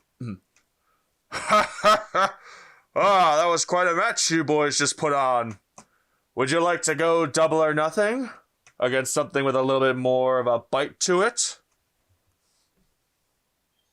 Am I getting my money for biting for the bird thing, getting bitten and or hurt? Who just said that? Sorry. Me. Ah, okay. Yes, of course. Hey, give me what you owe me from the last card game. Throw it down here, real fast. He pokes his buddy, and he's handed a small sack of gold, which he throws in your direction. You said you were trying to pay out 40, correct? Well, Yeah. I figured the bird was kind of toast, so I just gave you double your odds. There's 80 in there for you. Thank you. What about my money? I put like 75 gold. Yeah, well, yeah, I guess you technically didn't get bit, did you? You just got stabbed by your friend. You got bit by the death dog. You just didn't get poisoned. I said I wouldn't die. Those were my words. Oh, sure you wouldn't. Son, you keep your losses. You're lucky I don't send some men after you for that sort of phrasing. You know, like, you're supposed to, like, pay me. You're kind of cheaping me out. Hey, I'll give you a tip. Then he throws a single gold coin into your head. The tip is, don't ask for things from people more powerful from you. Unless you make it clear what you need. Well, you're lucky you're not in this arena. Oh, you think I'm the one who's not lucky I'm in the arena, huh? I want to fight you. I'm gonna point at the war chief. Is that something that can happen? Oh, let me talk to my boys real quick. So you guys have a minute to discuss your next plans, because he's deciding whether or not he's going to come down there and do something. No. I would like to kill this man. Is that a good or a bad idea? That is a bad idea. If it's gonna be a minute, then my illusion will disappear. Yeah, same with the spirit bear that I summoned up. Yeah, my grasp is gone, for sure. Oh, yeah, no, the fight with him would not start for at least 20 minutes, even if, you pissed him off. 20 minutes, that gives me enough time to nap. Yeah, so you're saying we'd get a short rest in there? Well, depending on how you want to play this next scenario, you could either have a long rest right after this, a short rest, or combat's about to restart. It really depends on how you want to deal with this scenario. The Monkey King would just like to point out that I don't really want to fight. A king a king should not be fighting this much. I'm just here to try to help the frickin' magic man upstairs who said he would give me magic pants. Look, this is a part of my Fine. plan. I said We we'll fight won't him. fight you, but can we talk to you? Can we have a conversation? You want to have a talk? Yeah, just a conversation. Just words. Words. If may be, I'll have my hands tied behind my back. And what would some lowly street fighters want to speak with me about? Holy Street Fighter! I'm the I- king of monkeys! I would like to cast Thaumaturgy to make my voice louder. Like, who are you calling lowly? It's like, who are you calling lowly? I call the men lowly who stand below me in the pit of fighting. That's who. You may not remember who I am. Hi, I'm the hero Fandolin. Hello? Wait, that's you? That is me. I heard stories about you. Was not impressed, really. Huh. You're the ones who got lucky helping out those dwarves with that mine, aren't you? Yes, that guy. The one who really did all the convincing with people. To really help the town.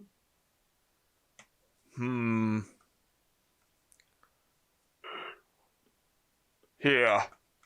The day grows long for me. I grow tired of all this talk. If you can excite me with a difficult fight, perhaps we can speak. Otherwise, we can try again tomorrow after I've had a good rest and a fresh meal. Exciting fight, like what? Like me punching my teammate in the face? Oh, I've already seen you stab each other Hold up. once. I No. was sorry for stabbing you, but He's okay, I said punch and not cut. Because I have talons. Also, That is as a true. thing, guys, y'all still have the temporary hit points that last for like an hour. Oh, we still have those? Okay. Yeah, you still have the temporary hit points. Those last for a while. As far as I'm certain, he has no evidence that I've been bitten.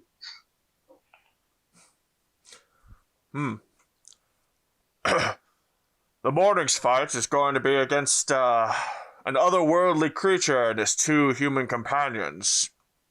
If you'd like to battle it now, then we shall speak amongst a feast. Otherwise, you'll need to speak with me tomorrow. I grow tired of all this talk. And when would we be fighting this beast, you say? Right now. Can I take a nap first?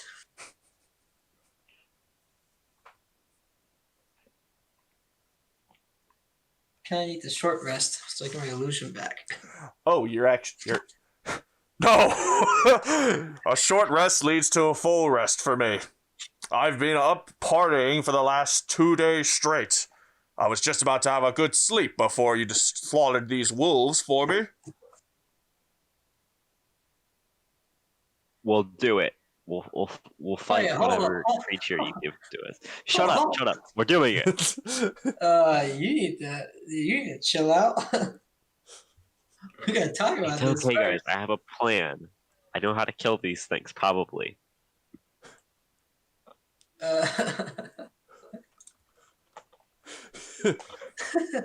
All right. I don't even know how to do it. How you guys feeling about the next fight? Do you want to do it? I'm gonna do it. I could do it. I mean, I didn't take a single amount of damage at all, so I'm pretty. we wouldn't get any special auras. Yeah, and I don't have my illusion, which is like half my stick. I still have my wild shapes. I still have arrows, so I could Can we do this fight in the morning? Yeah, I would much rather do a fight in the morning. That's fine. I can get my action Hey, surge hey, back. hey, Chief, can I talk to you for a sec? 1-on-1, mano y mano. You would have had to fight for that right. You think I'm just gonna grant you a one-on-one?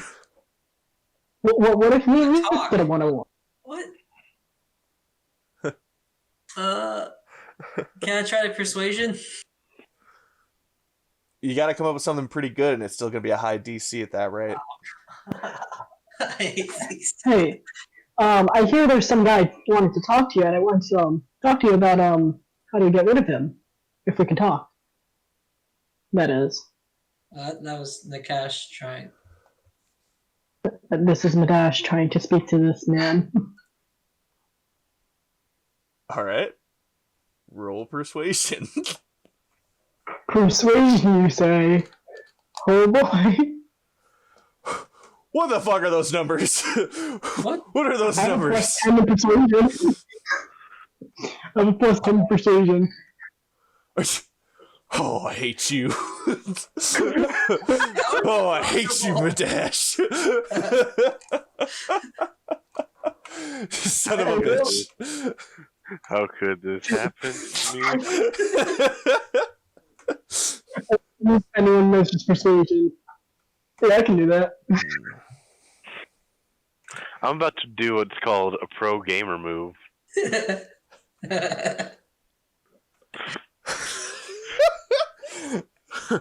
All right.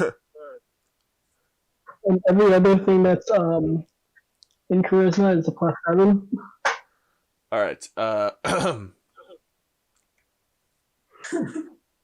All right. You, guard. Bring him up to my room. His people can stand outside and wait.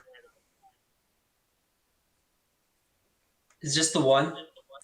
Yep. So we're going to go upstairs now. Then, as we're walking towards him, I'm gonna hand him the letter, the note, whatever. Oh, no.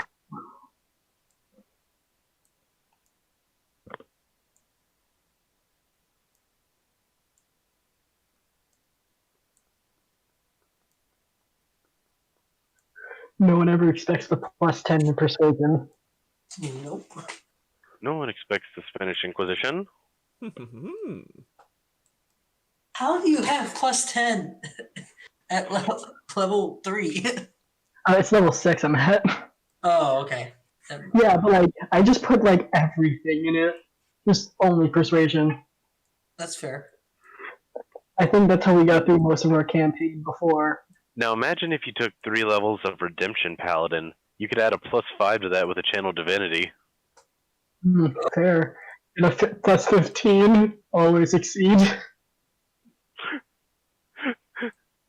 That's kind of how I broke a Curse of Strahd game. I made a Furbolg Redemption Paladin, and I was able to just talk my way out of everything.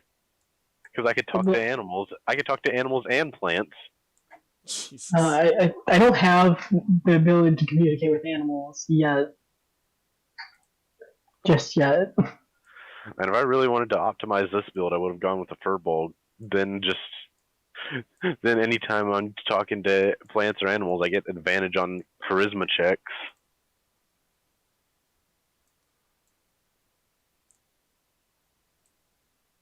Alright. I'm almost there. Hold on one sec.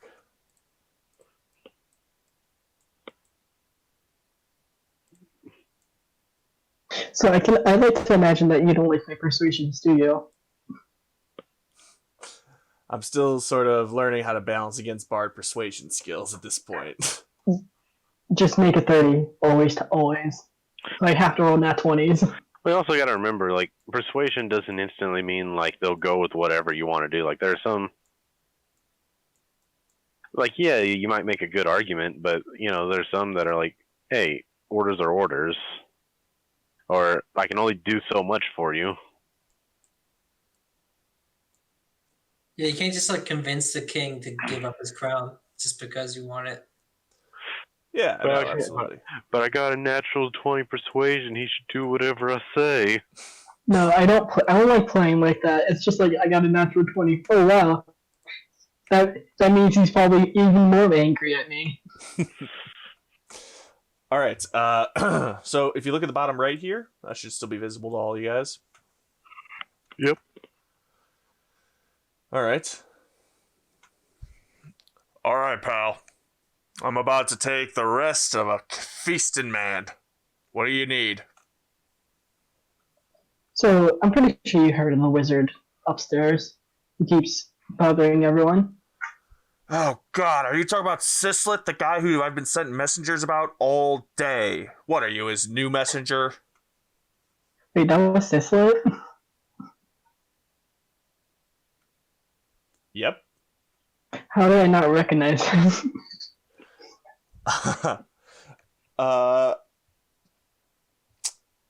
I don't know, man. I used the same token. You never asked his name. I wasn't gonna just point out that you recognize him, especially with strangers. Yeah, it's fair. It's fair. Well, he told me to pass a letter to you, and I'm elected to give it to you. But as he is an old friend, I guess I have to. And I hand him the letter. Fine, I'll read his damn notes.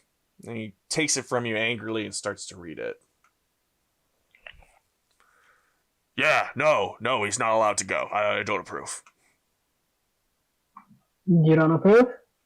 No, why would I give an outsider the rights to go to this world Spire?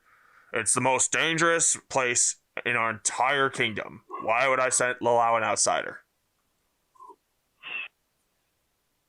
Well, he is a very good magical person from what I remember. In fact, if I can remember, he was able to summon revive a dead ogre. That is somewhat impressive. Are you part of his team? Are you going to be helping him get there and back? Keeping him alive and whatnot? If that's what's needed, then yes. Alright. If you guys can show me tomorrow that you're not going to die immediately out in the waste, then I will consider granting this approval. But you're going to need to fight in the pits tomorrow.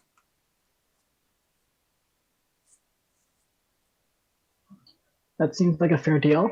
I will make sure to pass this message to my friends. Now I will rest. Have a fair night, and I hope you sleep well. He just curls over and almost immediately falls asleep as you leave.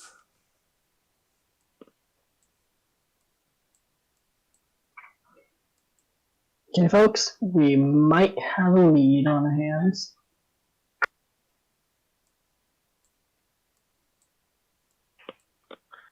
So am I getting my magic pants?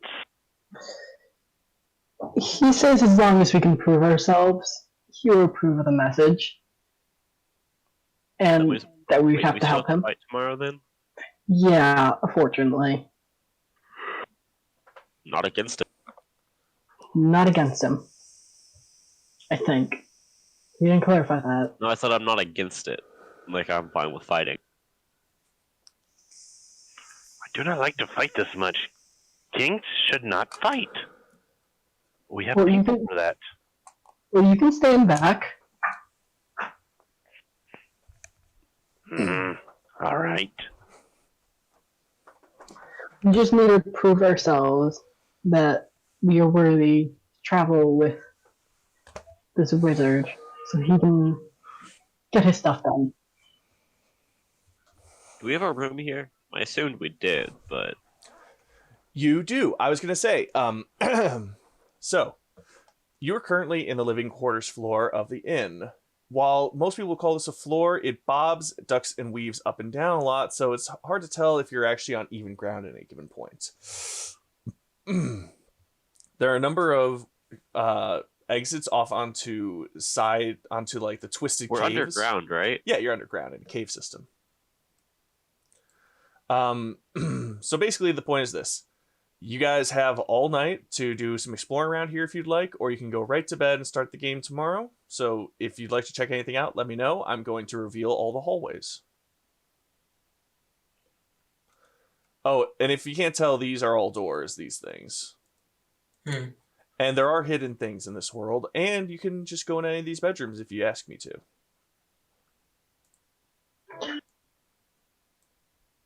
I would like to head up to the upstairs bar to talk to Sislet again, if he's still there. All right, we can do that. I'll wait for everyone else to do their things and such.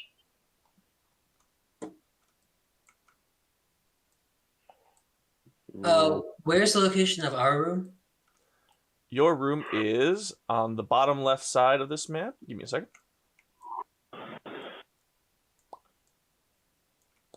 You guys are in the adventurers room.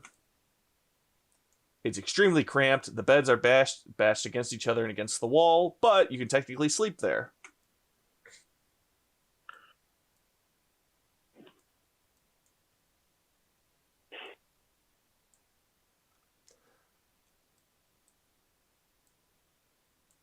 Is I'm there gonna any? go to sleep. I'm gonna take a long rest really fast. I see dark, spooky hallway. Yeah, I'm in. All right. Is there anything anyone else wants to check out down here? I would like to cast Pass Without Trace. And I'm going to be doing some solo sneaking around. Hey, so I also have that spell, Oh, jeez. and you know what? Screw it. All right, so we have two essentially invisible people. Yeah, I have a stealth, but it's like only a +4. So I don't think I would go that well. Yeah, so my stealth is now +12. Mine is +11 now. Mine's So- +13. Jesus. All right. How was your disadvantage. +13? I have a 3 dex and then +10, so Oh, is he casting on you? I assumed he was. Yeah, screw it. Why not? Okay. Because I was just casting on myself. I'm heading upstairs. I don't know what you guys are planning. I want to go into his room. Mr. War Criminal's room. I'm not gonna follow him. I'm going to walk to my room. I'm gonna explode.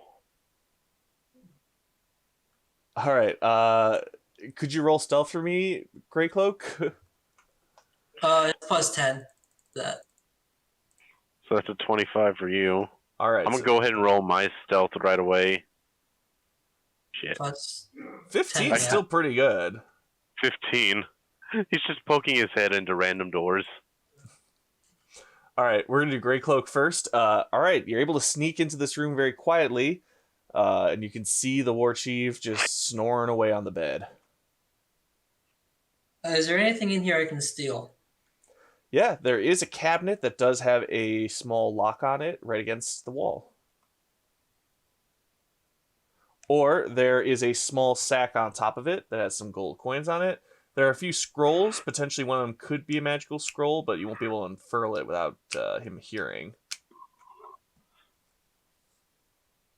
All right. So what you guys are telling me is that I just made so much effort to convince this guy, and now you're just trying to steal from him sleeping. Yep. I will take. I'll take the scroll and the gold. I'm not gonna mess with the lock because I don't have any way to open that. All right, you find yourself an extra 60 gold pieces, and most of the scrolls that you have are mostly just diplomatic documents or notes he's taken at some point, or just betting amounts for the day. But there is a single scroll of invisibility. How ironic. I'd like to keep the diplomatic stuff and the scroll of invisibility, and then put the rest of it back where I found it, like the betting stuff. Okay.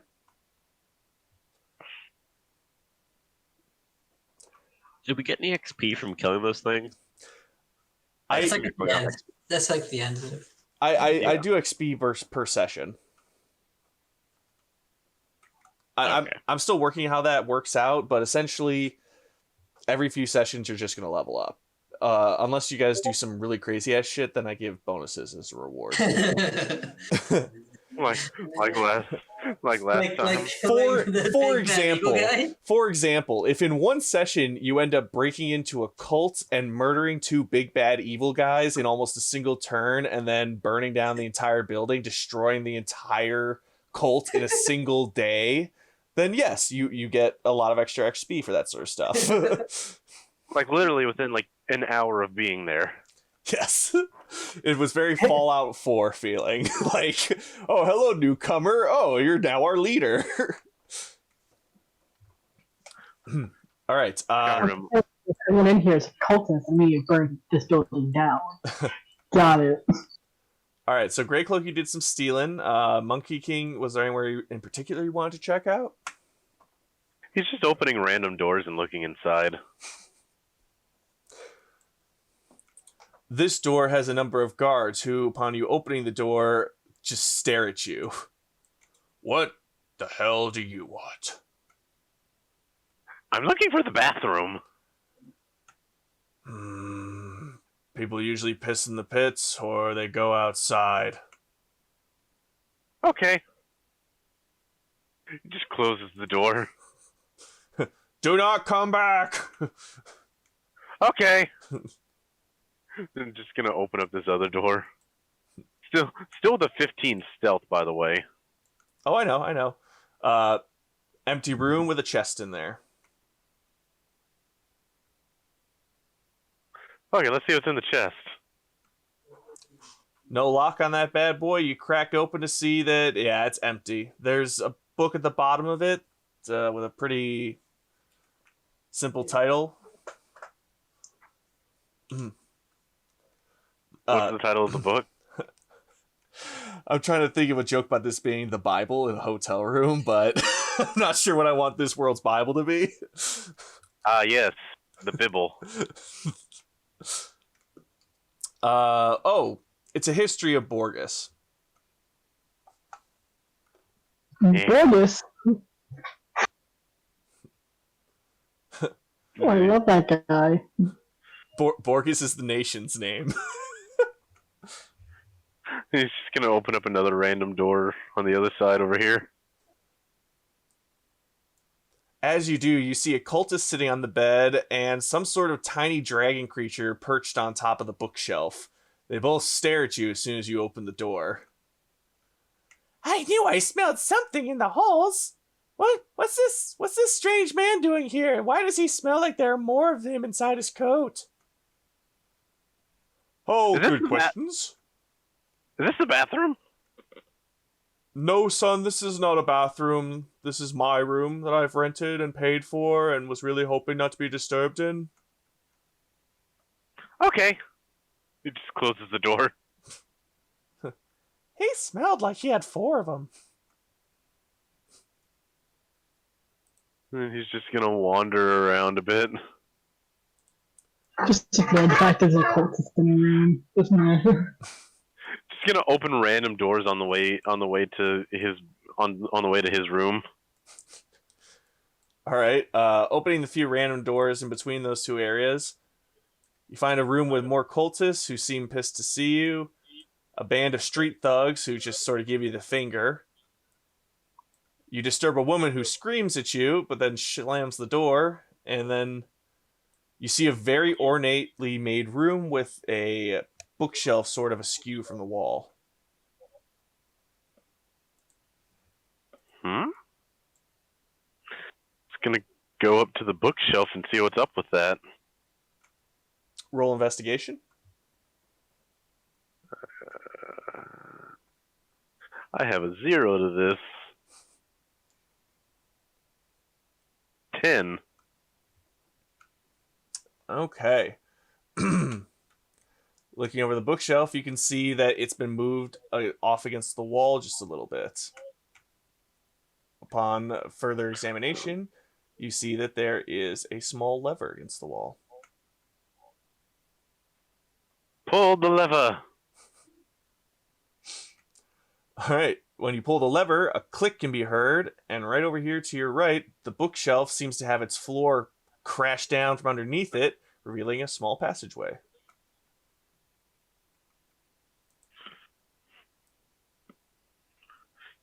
gonna keep on. He's gonna take a look and see what we got.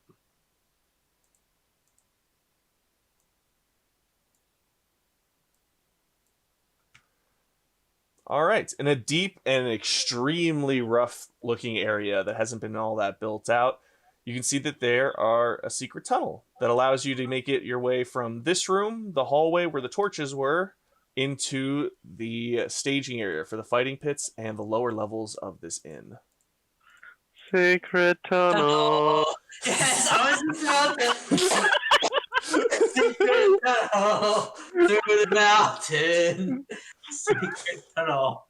I'm sorry.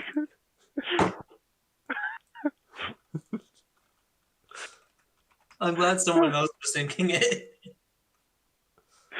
He's just gonna poke his head out, like on this side here. Just go back out. Alrighty. Okay, and at this point, we're gonna snap upstairs to Madash. Yeah, he's just gonna go into the room and claim a bed.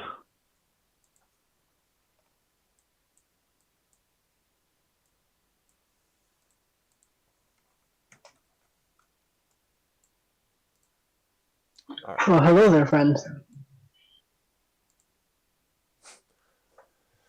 Friend? Oh my god. Madash, is that you? Been a while. I mean, there aren't a ton of enormous, colorful birds like you around here. I should have noticed you as soon as you walked in. I'm just so flustered with this whole thing. How have you been? Good. You seem to have aged yourself. Yes. The research we were doing down at the Old Owl Well sprung up a couple of artifacts to find. One of them we knew was used for the world's Spire. It's the thing I think that's summoning all these creatures, but if we don't get in there, then it's just gonna keep spawning more of them. Remember how that thing had a near infinite mana pool? I'm sure the world Spire has a similar level. Speaking of that, I got talking with the guy, the chief, and he will listen to your orders on one condition. And?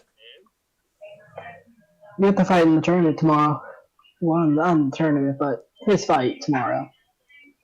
And we have to travel with you. Huh. Sort of like a bodyguard scenario then, I guess. Yeah, he thinks you're weak. He's not very wrong, but I have been feeling a lot of necromancy bleeding out of the grounds of this earth. I should be able to pull out some cool spells if needed. You know, like necromancy, like the skeleton hands? I call us skeleton hand. Jesus, why do you have skeleton hands on you? It's 6 of them? Look, the guy had them. He wanted to get rid of them. Now I have them. What man? What? Did you cut off 6 people? Wait, not 6 people's hands. Unless you cut off only one of their hands. Maybe you cut off 3 people's hands, which would get you 6. But then that's 3 handless people, and I can't imagine they'd ask you to do it. How are you getting 6 hands? Look, the guy at the shop had these hands. When he got here, they're just hands. Don't question me about these. Now I have hands. Well, I have wanted to try something. Let me see one of those hands. Sure, you could take all of them if you want. That's very generous, but I don't have a sack for holding hands at the moment. He writes a couple of incantations on the thing, a few runes and rituals, and after a little while, he whispers softly into the hand and burns away a parchment in his pocket. And suddenly, the thing starts to move. Now, mind you, this thing's not alive. It's essentially just the mage hand spell cast onto the hand. Just make a freaking crawling claw. Great, now it moves. I don't know whether to feel more disturbed or less disturbed. Middle disturbed, probably. Anything bringing back to life should be somewhat disturbing. It's already disturbing that I had a bag of hands. Well, when it comes to the Heroes of Phandalin, I know not to be surprised. I didn't want these hands. I can't use these hands. I can animate more of them if you want. What do these hands do for me? Like, outside of the game, what do they do for me? I mean, here's the thing. He could animate all those hands for you, and you can keep them in your bag, and you can use them in the future to do something with. I don't know, but you'll have 6 animated hands you could do something with. You know, sure, why not? Animate the rest of the hands. All right. As he finishes doing this, he also finishes his last drink and gives you a grin. Well, they're not going to choke you in your sleep if you're worried about that, but give them a command and they'll do what you say. Meanwhile, I'm spent for the night. I'm going to go take a rest. It was good to see you, my friend. And hopefully, after we get this approval, we'll be able to save this land from being overrun by shit much grosser than those multiple hands in your backpack. Good to see you too. And very disturbed of what you've done, but thank you. And with that, he's going to go down and go to sleep. I'm going to do the same, but obviously going to have night terrors about this later. All right. Everyone's just going to take a long rest now? Yeah. I would assume. Yeah, I'd say so. Yeah. All right. Could everyone do a perception roll for me really quick? I'm sorry. Can we go back downstairs to see it? Oh, sorry.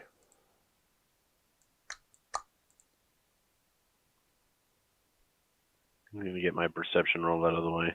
Oh, great. Nice. What's happening?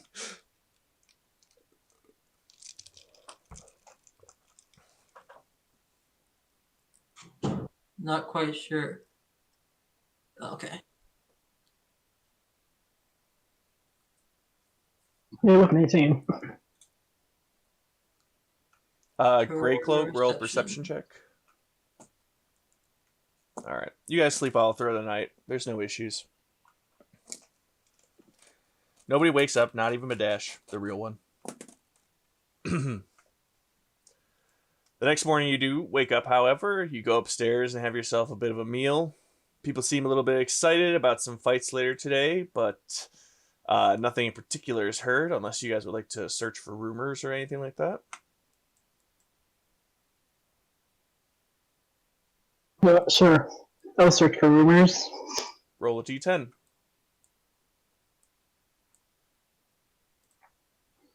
I want to go to the biggest table of people and just sit down next to them.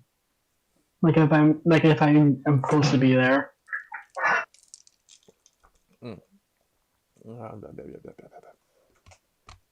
Oh, no, I made a table for rumors. I need you to roll a d10.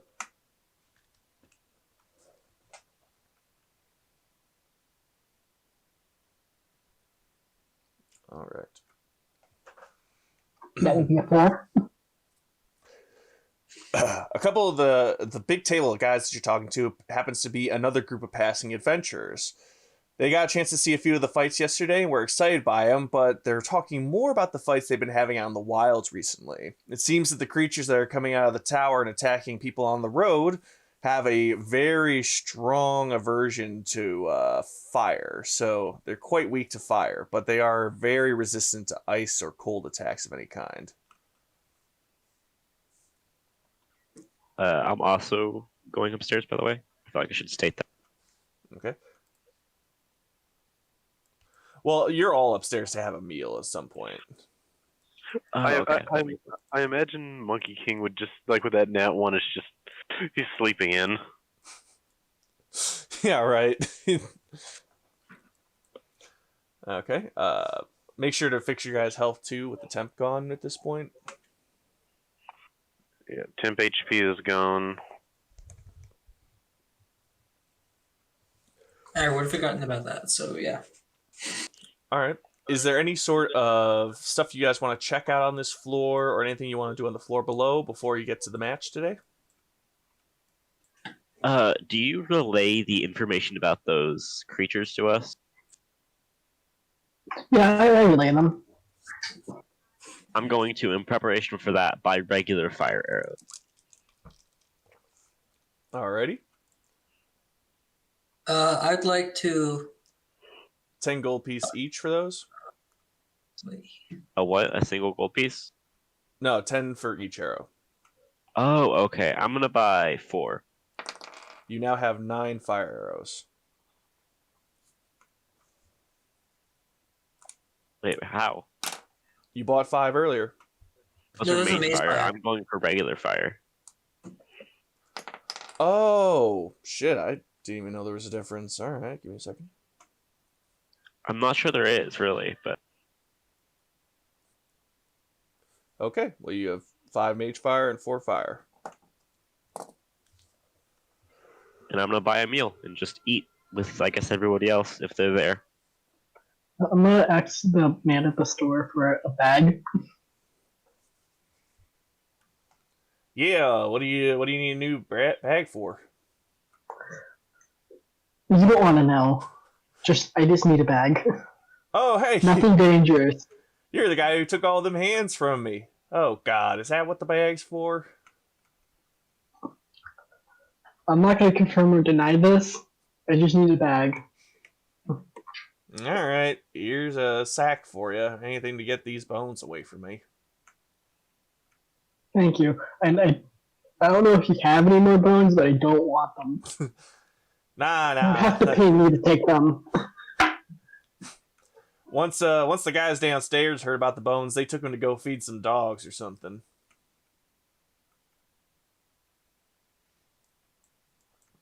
All right.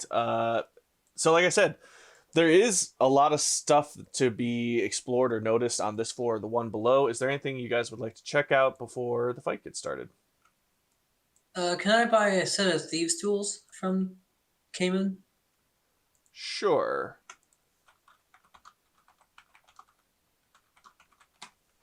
Question: Are you relaying the information about what you saw in those rooms, or no?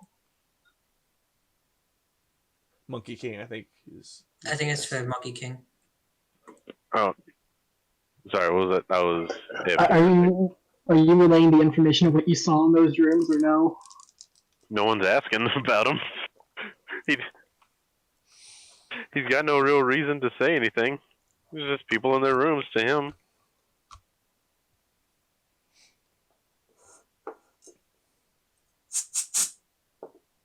It's 25 gold pieces for Thieves Toolkit. Sweet. Sounds good. So I have a question. Yeah. Just like out of. Would you allow me to upgrade my crossbow if I use Tinker's tools to like add stuff to it?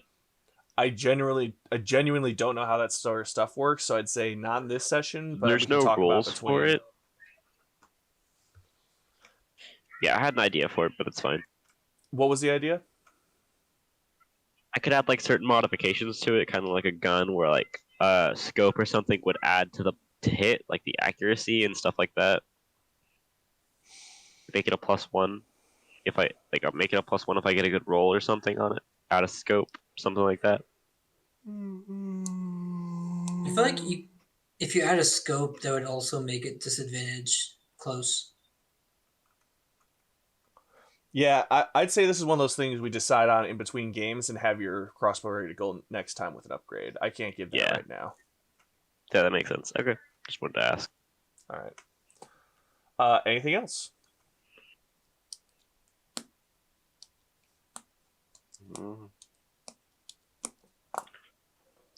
I can't think of anything.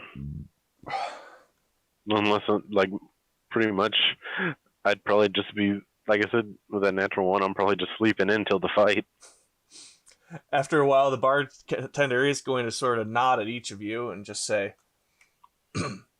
"Got message from the war chief. He wants you guys downstairs ready for your proving grounds," he said.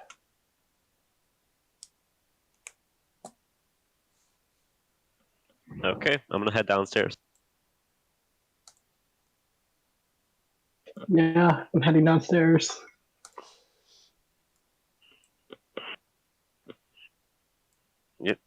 Let's go. Let's Let's do the thing. this.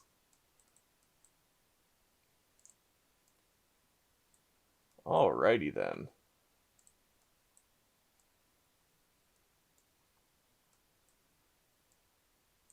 Give me 1 second. I saw a flash of what that was, and I'm very scared. I can't tell exactly what it is, but I saw like an eye or something. Oh gosh, no, another one. A beholder? Oh, why don't I have friends with those? Like the mini one that we saw in the dungeon. Oh, You know, the last time Adashes met one of them, it was his friend. wasn't that Nakax who like messed up the lever? Yeah. Oh, yeah, the Cax definitely doesn't know anything about persuasion. He is the worst. And I'm pretty sure he will be paralyzed for the rest of his life if he ever met one of those on his own.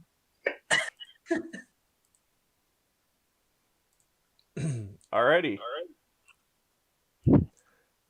As you're led downstairs, you see a very, very intentional fog on the other side of the room. It seems to be covering a number of creatures that are standing in shadowy figures. The war chief has a huge grin on his face and a fresh plate of food in front of him as he shouts down into the rest of the hall. Good morning, boys and magic users and all the like watching this championship fight tonight. Today, we have some outsiders who'd like to make their way to the world's Spire, and to gain approval, they must kill some of my most favorite creatures of this lands. With the twisted magics of this place, occasionally you get monsters that can control both your mind and your fear in others. So, with nothing left to show, here are some failed adventurers and their controlling Nothic.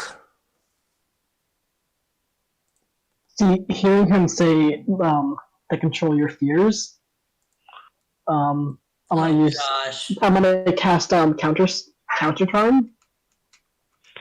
I'm gonna perform counter charm. On who? For what?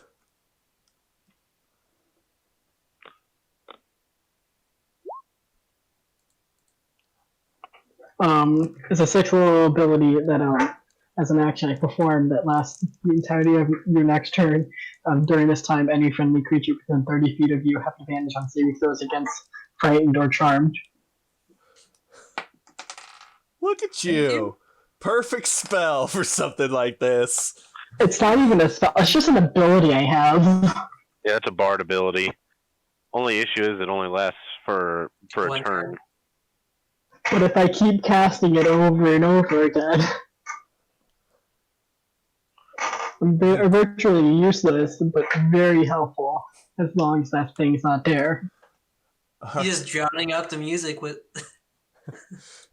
So, as the war chief bellows out the beginning of the fight, Madesh, in a panic, pulls out his instrument and starts to play violently as he stares down the creepy, green-eyed, spiky-backed Nothic with two berserkers at his side that seem to have their minds almost completely obliterated until all that's left is violence. And behind him stands a very shadowy, dangerously magical creature with horns that are either natural or glued to his head to some way. And yeah, everyone, let's roll initiative, shall we? My goodness. Come on, roll 20. Give me something good. Make sure to click on your token before you roll, please. Yeah, my 20. I'm rolling better than Rand did. With 0.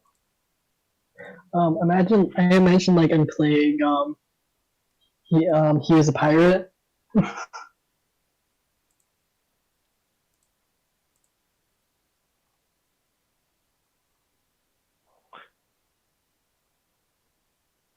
All right.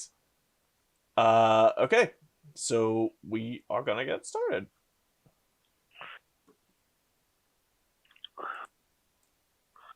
Let's get this party started. You might want to get rid of the squares because, the entangled stuff would have gone away.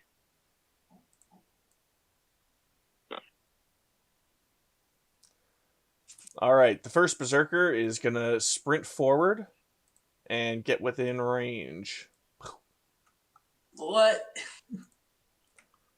The Nothic is gonna take a couple of feet forward and, staring at Madesh, goes, "You've encountered one of us before. Enjoy your magics while you can." And he is going to use his Rotting Gaze, which you need to do a Constitution saving throw against, or you'll take some necrotic damage. Fuck. I don't have that much.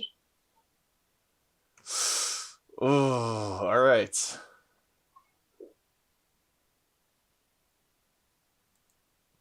You take 20 damage. Fuck! Ow, ow, ow! That is like most of my HP. What the hell? The opening That was- strike of the Nothic is an extreme one, I know. That is like half my HP. All right, Monkey King, what's your response? Shit. Which totem would work?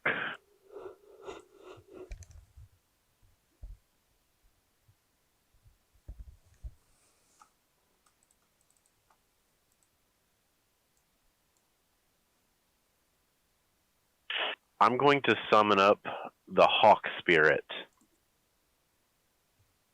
And I'm going to summon it right here.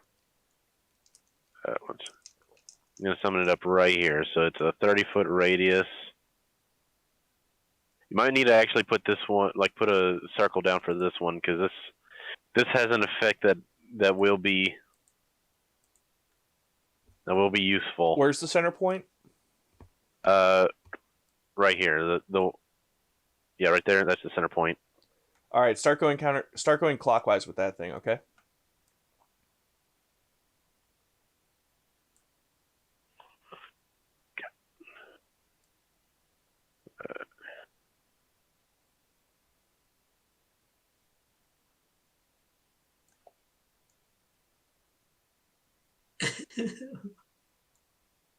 Is it not a circle tool? Yeah, there is a tool for making circles.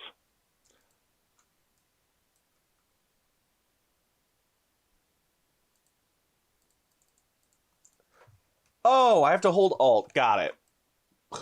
Yeah. Yeah. I don't think that's the. There we go. Yeah, there you go. So what I can do now is, when an attack is made against a creature in the spirit's aura, I can use my reaction to grant advantage to that attack roll. And also, we all have advantage on perception checks while in here. So there's that. And as an extra thing,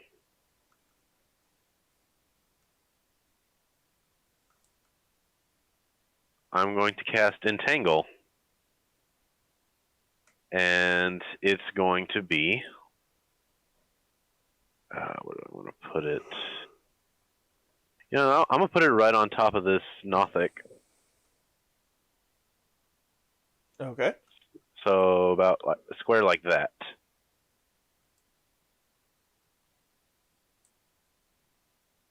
And it needs to make a strength save. Or be restrained. He is restrained. All right. And then with my movement, I'm backing the fuck up. All right. Grey Cloak, you are up. Yeah, I'm not a fan of that little berserker guy. What's my speed? Okay. So I'm just gonna nope out of there. Hey, I got one more. Whoop. There we go. And now, let's see. Oh, I probably shouldn't line up. Let's go there, just in case that. Okay. Yeah, And just in case this thing knows freaking lightning bolt or something. yeah, he likes using those. Don't worry, he'll only cast it on me. Oh, that's fair. No, I'm not talking. I'm talking about that guy in the back. I'm kind of scared of him, so I don't want to be in a line for him to crush us. And with my action, I shall.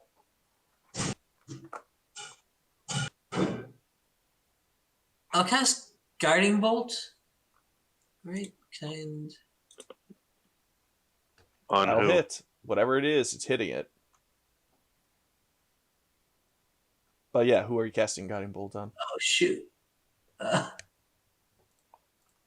mean, you could probably hit. You could hit anyone. It's just a bad guy. What's the? Yeah. There you go. Yeah, the scary guy in the back. How do I? You're within range. So roll damage.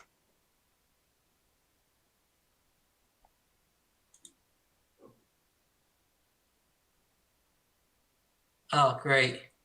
Jeez. 46, and I do that. So low, man. But yeah, no, the guiding bolt arcs over everyone's heads and strikes into the back guy, but he feels like he absorbs it and still stands pretty strong. I mean, at least the next attack has advantage on him. Yep. True. That being said, it's now his turn. Uh. Oh, were you gonna move? Sorry. No. Just like, oh, screw. All right. I'm screwed. Silently, it looks over your entire group, and from where it's standing, he's just going to, without a word, move right over here, and then just shoot a lightning bolt directly in front of him. Called it. Called it. Wait, who's he attacking?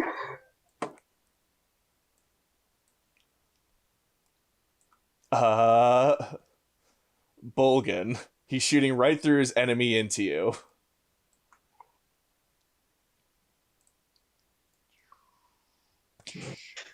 Okay, there we go.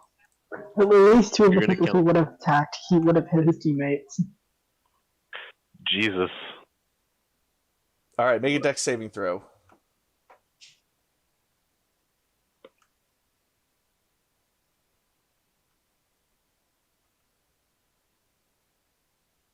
Bolgan, make a dex saving throw. I did. I Oh. think it's just lagging. Sorry. Yeah. Roll 20 could be like that. Yeah, there it goes. I had disadvantage on an accident. It's a 15. That's from my stealth check. That's why I had disadvantage. Sorry. Yeah. So it should be a 15. I don't normally have disadvantage. I just forgot to turn it off. Okay, give me 1 second.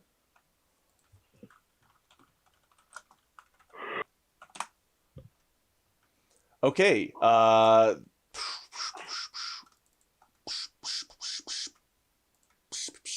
my god.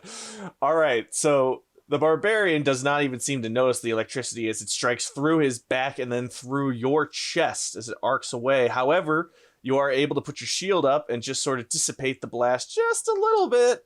And instead of taking 24 damage, you only take 12, while the barbarian takes 24 directly in front of you. I don't have my shield out. It's on my back. Did I like grab it and like? Sorry, that's just flavor talk. It's just flavor. Just saying. Well, then you That's why turned I was around and 16 your right shield blocked it. That works. How much damage did you say? 12 he'll take. That was also a pretty low roll for their lightning bolt. Yeah, considering that's like what, 8d6?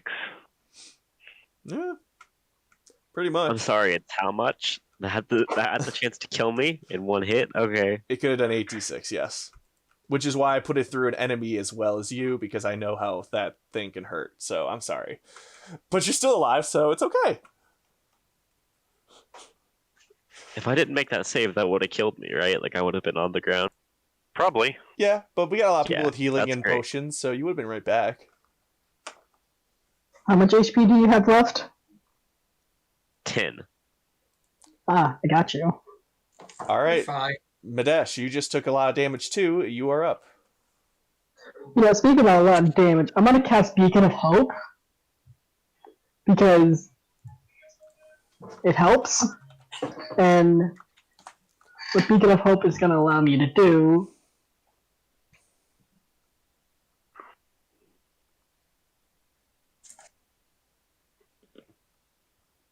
Can you click it? There. I was going over to it. It allows me to, for the action, make sure everyone is able to max heal for every target I decide to pick. For some reason, you have blindness, deafness. Yes, blindness. I don't know why that's there. I really don't. Because that's the wrong spell, that's why.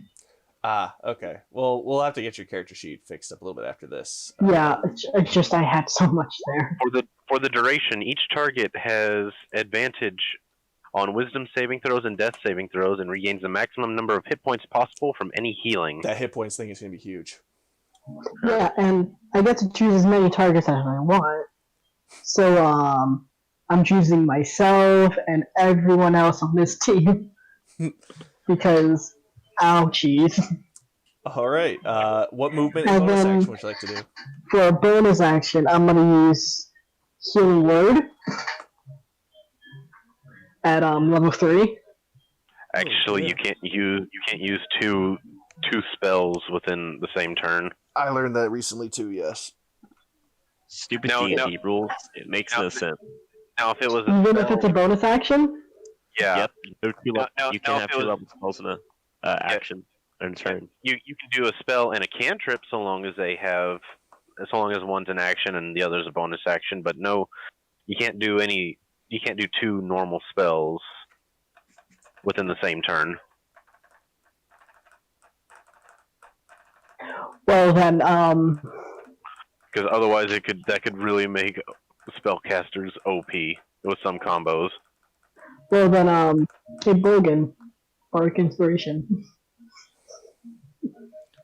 All right. Nice. Okay. And I'm assuming you're going to fly in the air, Madash? Yes. All right. I'm gonna fly like 15 feet up. Use a token for bardic inspiration. Like, what would I use? I think it's like what a D6. I'm a D8, I believe. Yeah, it's just like you Okay. can At you your can level, choose. isn't it a D6? D8. I don't know how to change that. It is a D8. Okay. So I'll try to remember that, and I'll use it whenever I need to.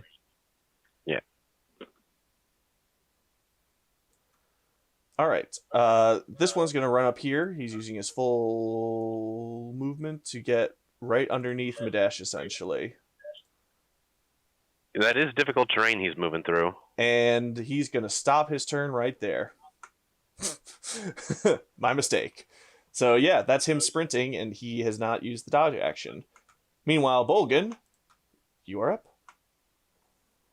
I'm gonna sidestep, and I'm gonna fire a fire arrow directly at the weird, creepy thing in the back. Advantage too. Yep, with Do I get advantage. advantage? Yeah, because I used the guiding. Yeah, on this boyo back here. Oh, Mhm. yeah, you're right. Guiding Okay, bolt. so with advantage. Okay, so I'm gonna do 20. Yeah, 100% hits. Okay, and then damage 8 piercing plus how much fire damage does it do? It does. Wait, which regular 1d. fire arrow or mage fire? Can mage fire hit creatures? I thought it was like you had to hit something that was flammable. It's worded weirdly, I think. Or He's flammable. Yeah. Non-worn, It's wearing non-carried clothes, right? flammable material. Yes. Okay. Yeah. So I can shoot at him. Yeah. Then definitely that. So that's a D6, I think. Okay, roll a d6.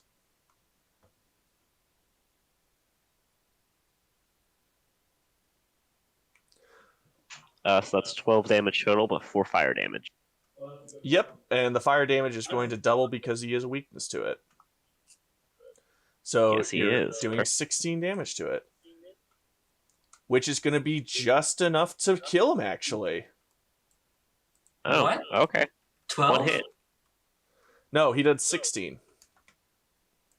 He is Fire's doubled. fire damage is doubled, so 4 turns to 8, Gotcha. 16. Yeah, no, you just burned away his soul, essentially. He is dead back there. He has no health. And then, for my bonus action, I'm going to use Second Wind. I designed that character to be a glass cannon. It can shoot lightning bolt 3 times before it dies. Yeah. Wow. Oh. That's scary. You casting Second Wind? Or are you using Second Wind? Yeah, so that's... Nope, you get maximum healing because you're blessed. Oh, yes, that's 13. Cool. 13. I'm back to max HP. Awesome. And this is why I grabbed the spell, just because I knew stuff like this would happen. Okay, that's the end of my turn.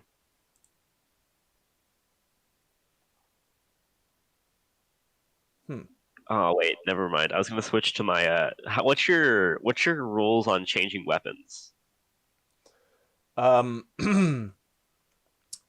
It takes a bonus action to change your weapon, or you can throw your current weapon you're holding onto the ground and then automatically draw out your other weapon. But then you have to take I an was action gonna to grab pick it my up. shield for the extra AC, but that's fine. All right.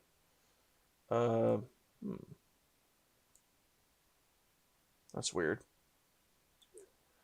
Okay. All right. In that case, I got these berserkers backwards in terms of how I did their turn. So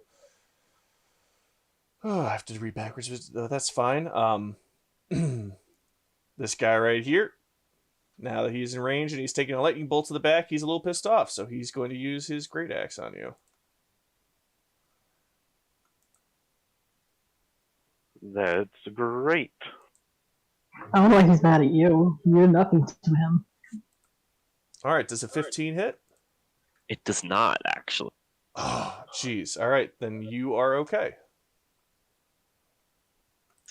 Cool. All right. Perfect. The Nothic is going to take a few more steps forward. And he's going to Doesn't see... he restrained? He's restrained. He's restrained. Sorry. Strength check.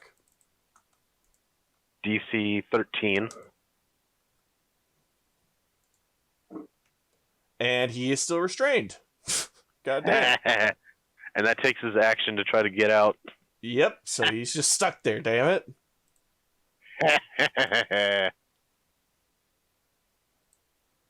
All right. And then this guy is just going to get to the very edge of this stuff. Oh, wait. It's not his turn. Sorry. I take that back. Monkey King, you are up. Okay. Let me see here.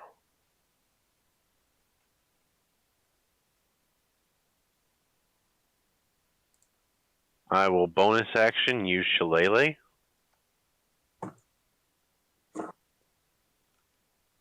And then I'm just going to walk over to this guy and I'm going to bonk him on the head. And I will use my reaction to give this advantage. Alrighty. There it goes. 24 to hit. Roll damage. Oh, I got minimum damage. That's 4 bludgeoning damage. It's barely going to phase him as you bonk him with your weapon. All right.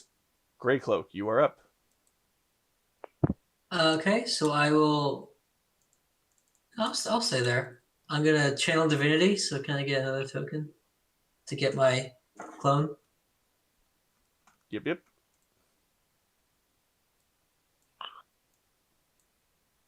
Just barely. Okay. And I'll move him there, I guess. I can't. It's just too far away.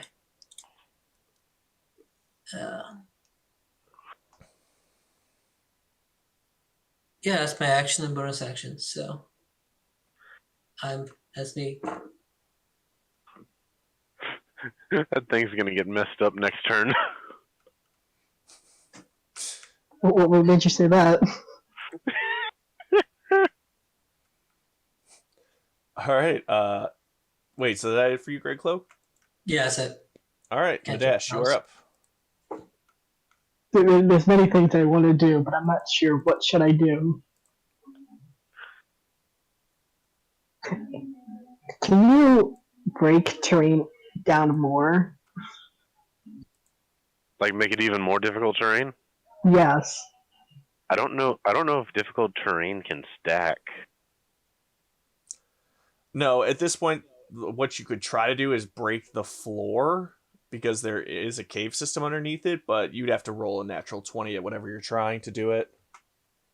Or an explosive arrow. See, that's the thing. What I'm rolling to do is not a roll. It's me punching the ground as hard as possible. You could also try to just attack something. I could do that.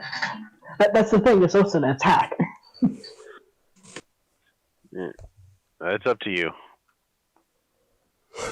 Oh, I know what you're trying to do. If you're going to try and shake the ground again like you did last time, like I said, it would take a nat 20 to do any further damage to the ground.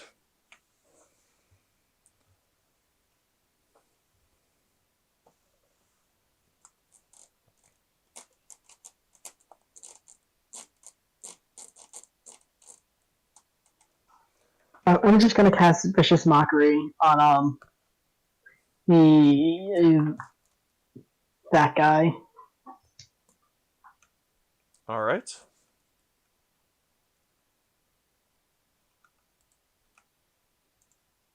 He fails, so he's going to take 5 damage. What's the insult? 6. Your mother looks like a pig. Alrighty. And then with my free action, I am going to cast Healing Word on myself. Not my free action, but my bonus action. All right, you get max health. I'm gonna cast that at 3rd level.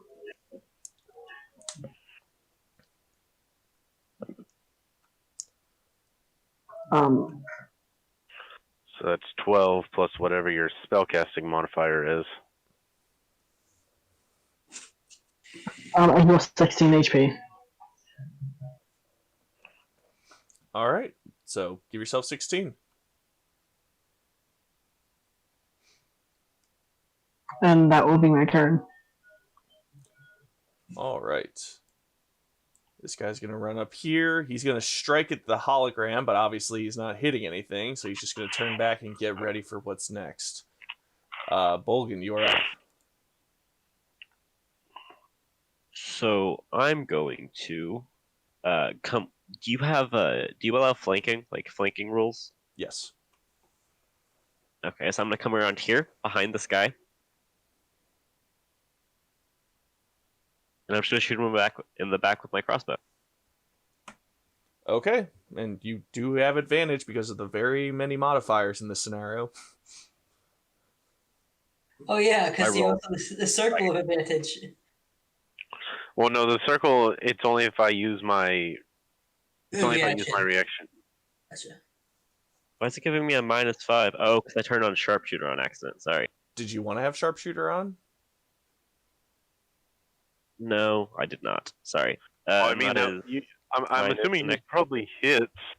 With a 23, you probably hit. that's actually a 24. Because my my archery fighting style, I got added on twice on accident. But it's a 24, but it still hits, I assume. Yeah, 24 hits. Roll damage. 9 piercing damage. All right. The shot rings right through his side, piercing no vital organs, but it hurts, and he's starting to feel the pain. I'm gonna action surge again, and then do it again. Shoot him again. Shoot him in the face. Quick, shoot me in the face. 4. Sorry, I'm not seeing anything. That is weird. Roll 20 lags a lot for me. Yeah. I don't know why. We'll just give it a minute. Oh, there we go. There it is. Roll damage. I can't click it. Can someone do it for me? I got like the rolling 1d10 plus 3 thing stuck on my screen. The black box. 6 piercing. All right, another good shot, but he is still standing. And that's gonna end my turn. Yes. All right. The now surrounded berserker is going to take a step right over here to try and get away from that, and he's going to strike at the smelly man with the moving coat. Oh no. And he's also going to use reckless attack for advantage on you. Oh no. 23 hits Yeah, that hits. for 13 damage. Jesus. Oh no. And let me make that con save to see if Entangle stays up. Okay, we're good. Yeah, that's lucky. Oh. Okay, hold on one second. My dog's doing his barking, which means someone's at my door, so give me 1 second. Okay.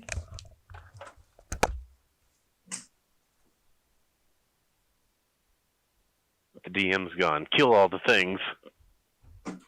Alright guys, I actually have a Rand secret shows plan. up. Guys, Rand's gonna show up on the balcony up here, and just like boom everything. Just with just a freaking machine gun of explosive bolts. Oh yeah, he's got that double bow now. Please God, no. It's so dumb. I have a bag of hands. I don't know what to do with it. I just have a bag of hands.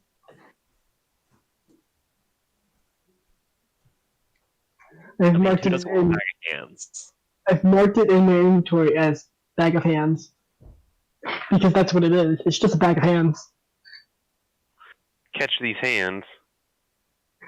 Someone is trying to catch these. Throw the bag at someone. Catch these hands.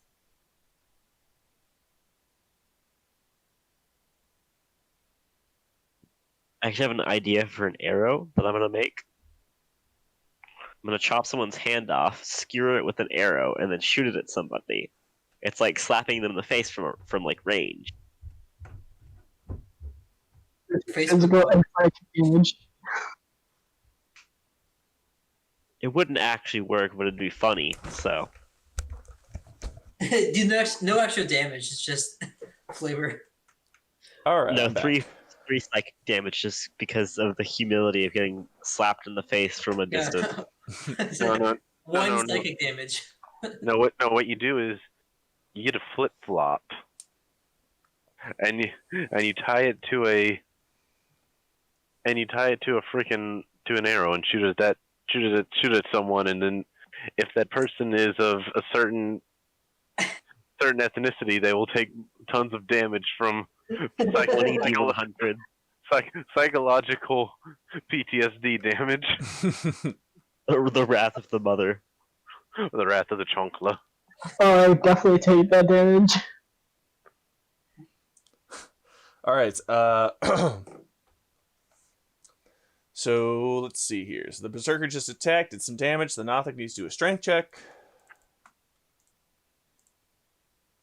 And he is now free. Ruh-roh. And he But saw that this. still takes his action. It still does. But he can make his way over here and be almost out of it. And okay, it's now the Monkey King's turn. Hi, buddy. I'm going to drop Entangle. And instead, I'm going to cast Fairy Fire. And Oh, jeez. and that's a Same 20. cube. That's a 20-foot cube. Yeah, so just kind of keep that last cube in place. So both of those guys in there need to make dexterity saving throws. DC 13. 20 foot is bigger than that. That is 10 feet. All right. The Berserker fails, but the Nothic survives. So, okay, so the Nothic is now glowing. It now has it has a 10-foot radius light that comes off of it. It cannot become invisible. It cannot benefit from being invisible, and any attack roll against it has advantage. Wait, is it the other way around? Because the Nothic made it, right? The Nothic passed. The Barbarian failed. Oh, I thought it was the other way around. Ah, it is the other way around. Okay, so yeah, so then the Barbarian attacks against him have advantage. Awesome. Let me take off that spell slot. Good boy. Such a good boy, Benji. And You're such a silly dark Benji. you know what? I'm going to Wild Shape. Ho ho! What's your wild shape? Please tell me it's a monkey. Please tell me it's a monkey. I can't do a monkey till next level. Ah, But Wait. what I will do is I'm going to turn into a giant poisonous snake. that is still pretty cool. Yeah, that's still pretty good. Which that's still just a medium creature, so I'm just going to use my same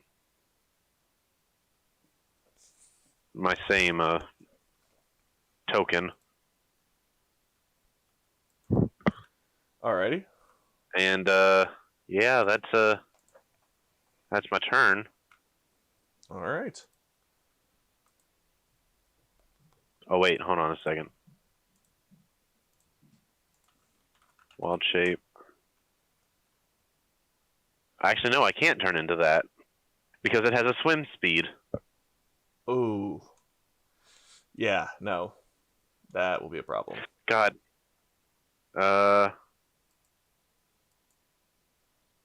What's the highest CR you can have as a monster? I can turn into a beast so long as it's got a CR 1-4 or less, and it doesn't have a swim speed or a flying speed. All right. I've got a swarm of rats. I don't know if you can become a swarm of something. I don't think you know what? I'm just going to turn into a giant badger. I will warn you about the rats. I haven't been known to eat rats.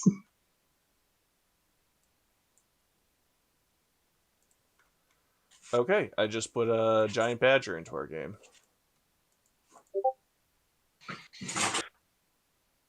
Actually, Excellent. I could have. Actually, I have the stats for it. I was just gonna roll d20s and whatnot for it, 'cause I have the stats. I'll be right back. I'm gonna reset my browser really fast because it's being weird with Roll20. Yeah, but I'll go. Just go. I'm gonna be super easy to hit, but screw it. Why not? Do you still have the eagle? Like your Yeah. reaction gives advantage. Yeah, that still is in effect. That doesn't go away until after either a minute. That goes away after a minute, or if I go down. It's not a concentration thing. Okay. Well, I didn't know if you maintained it during Wild Shape. Yeah, no, I maintain it. It doesn't say that it goes away. Sweet. All right. So can you make any more actions or? No, that is my. I used my turn. I used my action to cast Fairy Fire, and I used my bonus action to to change into a giant badger. All right. Well, then it is Greycloak's turn. Badger, badger, Excellent. badger, badger, badger, badger, badger, badger, mushroom. Mushroom. Badger, badger, badger, badger, badger. All So right. I am going to cast inflict wounds on the Nothic. And I will use my reaction to give you advantage on that. Thank you. All right. Does a 15 hit? Just barely. Sir. Roll damage. Oh, There it is. That's closer to what I want. All right. Yep. The hologram touches him and he shouts out in pain. That hurt the Nothic. He is in noticeable pain at this point. Good. Yeah, I can't kill him. I'm probably going to puke. Anything else?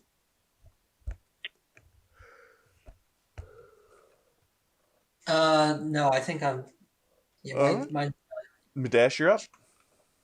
I'm gonna cast Bane. hey. This allows me to pretty much cast Bane on 3 targets of my choice. And look, there so happens to be 3 enemies, so you know. They gonna make charisma saves. All right. All 3 of them have to make charisma saves. They have to be DC of 15.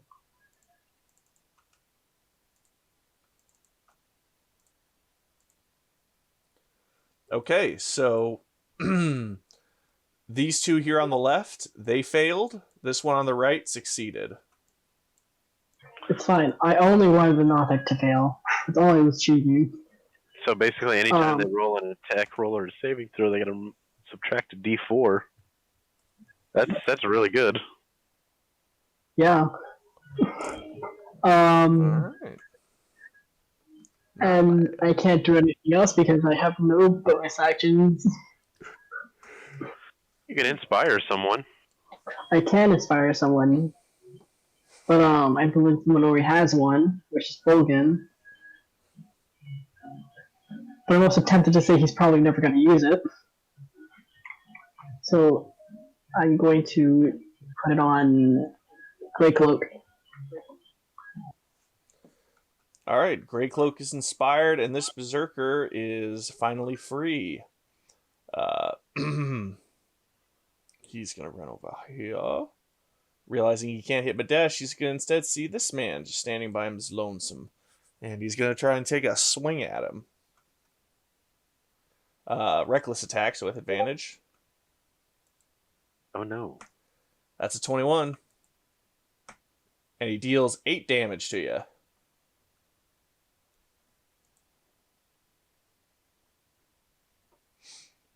8 damage. Yes, 8 damage to you, Greycloak. Bolgan, you are now up. Don't you have to roll concentration for your illusion thingy? No. Right. Well, actually, do I? Crap.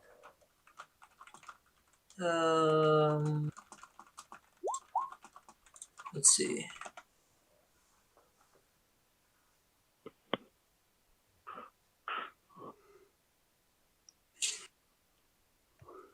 Or you lose concentration as So if you're. I do a con save. Yeah, Yeah, do a con save. Oh, you're fine. that is a wasted nat 20.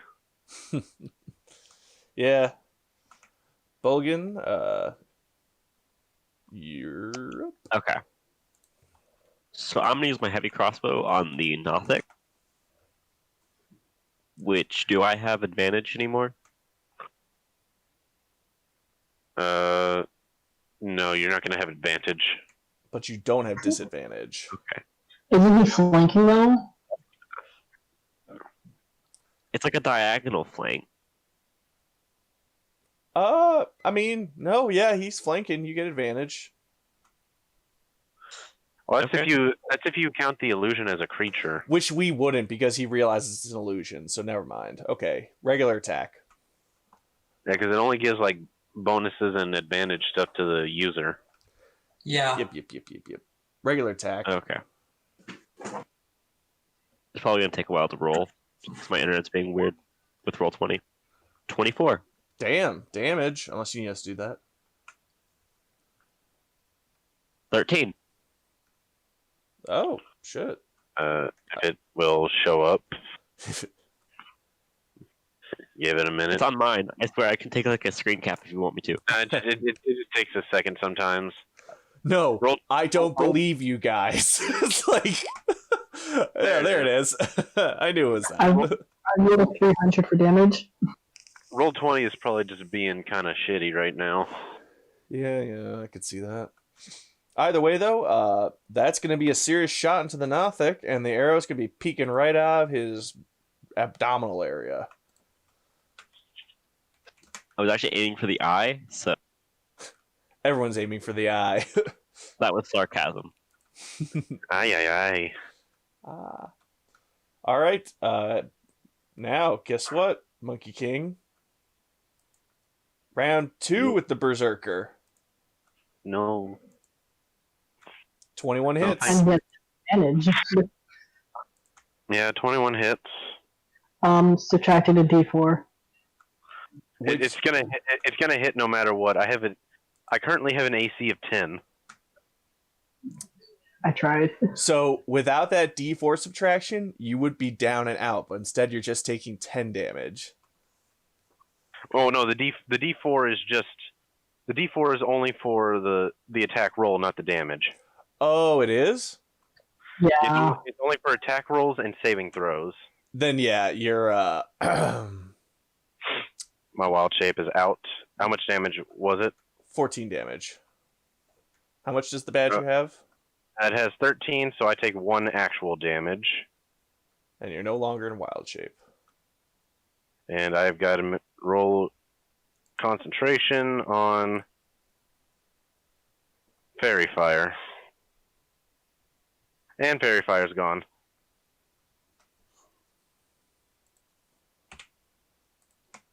Damn. All right. Now that was pretty brutal. Not gonna lie, but is it gonna be as brutal as this haunting gaze the Nothic gives to our man over here? To who? Bulkin. Oh. Probably is at this. All right, do a Constitution saving throw, Bulkin. If only it was a wisdom save. 11. Ooh. I'm frozen, right? Like I'm paralyzed. Wait a minute. You have Bardic Inspiration. I do. I'm gonna use. That's a D8. That's an extra D8. It's rolling the dice. It's taking a while. Are your animations on? No, it gave me like the thing that says rolling the dice on the side. It's a 16 now. Okay, then you are going to push it right out of your mind's eye. You will take no damage. You're welcome.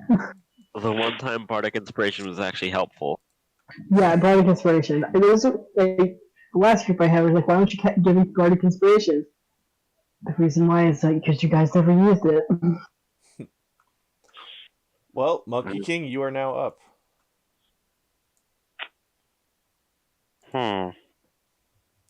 So, to recap, this Nothic and this Barbarian are both in pretty bad shape. This Barbarian is untouched.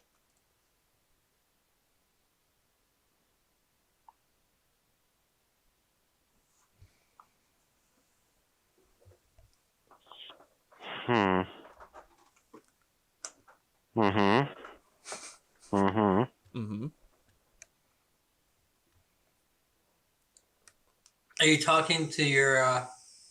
I'm looking at what I can do. Like, in character, are you talking to your monkeys for advice? You know what I'm gonna do? I'm gonna use my last wild shape to turn into another giant badger. All right. Is this because you're low on health? All right, and now then, the bucko who just whacked me out of badger is going to get hit by badger, and with advantage because this sucker He did used reckless reckless attack. against. Hell yeah. Let's see here. I get multi-attack. I get 1 bite and 1 claw. So that's going to be... I'm just going to roll 2 d20s. And then it's going to be a +3 to whichever one's the highest. That's a natural 20. Jesus Christ. So that's going to be 2d6 plus 1.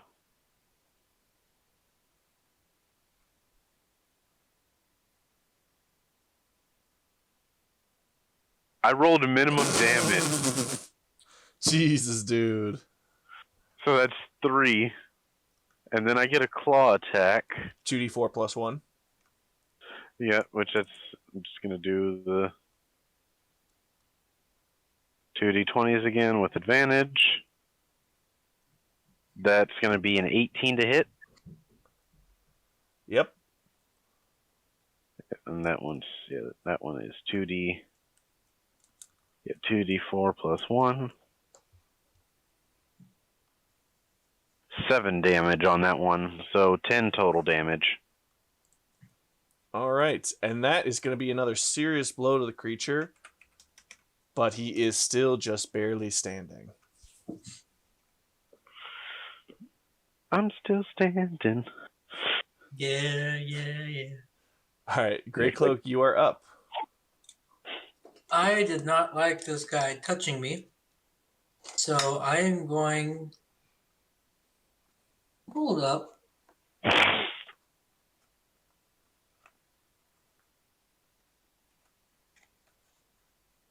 What's up?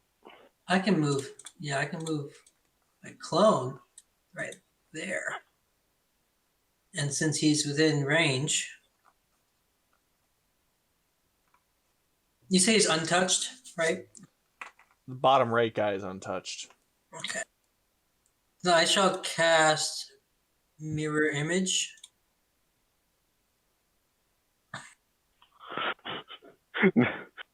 Now there's 5 of you. Yes. But 4 of me are in the same space. Oh my god. Give me a second. No, because yeah. you don't have to make any tokens or anything. Oh, okay. Like they're all like it's like I'm shimmering type of thing, like rotating between. It's like Okay. it's like he's got an after image, like moving after him. Yeah, each of those duplicates has an AC of just 10. Each time a creature targets you with an attack during the spell's duration, roll a d20 to determine whether the attack instead targets one of your duplicates. Mm-hmm. If you have 3 duplicates, you must roll a 6 or higher. Okay, and you have 3 duplicates, right? Yep. Right now I have 3, and then once they get hit, they die. Well, they actually have an AC. What's your dex Yeah. modifier? 0 So they So have a it's 10 AC, 10. so they will die. if they get hit by anything. Yeah. Okay. All right. Anything else you'd like to do? No, that's it because I used my action and bonus. So All right. I'm done. Madesh, you're high in the air. What are you going to do? You know, I have a bag of hands. There's a guy below me. So I'm gonna make him catch these hands. Oh, jeez. And I'm just gonna, like, empty the bag of hands on top of him. He's just dropped a bag of animated hands on top of this guy. I'm hoping that they all grab him. Like, almost like if they're going to try to restrain him, but their hands. I'm not sure how that works. Oh, Jesus. Give me a second here. How many hands is it?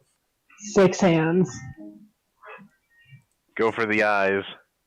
I feel like it's just like roll 6 D100s. Well, 6100. Why is that? I don't know. All right. Just to be clear, you releasing these hands and giving them the order to attack him as they're falling is your entire turn. Okay, I want to make that very clear. I'm fine with that. Okay, you had 6 hands. I need you to roll 6 d20s. 60-20s. Yes.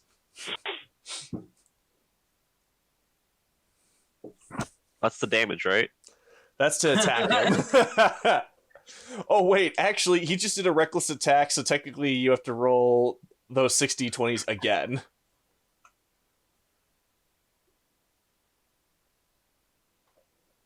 One of them that Oh, one. that's the wrong one.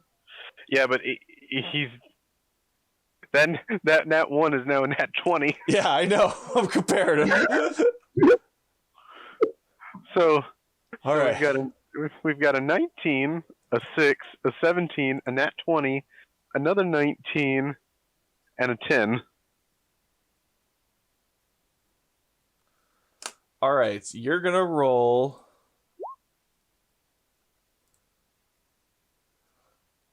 One, two, three, 4, 5. You're gonna roll 5 d4s for me.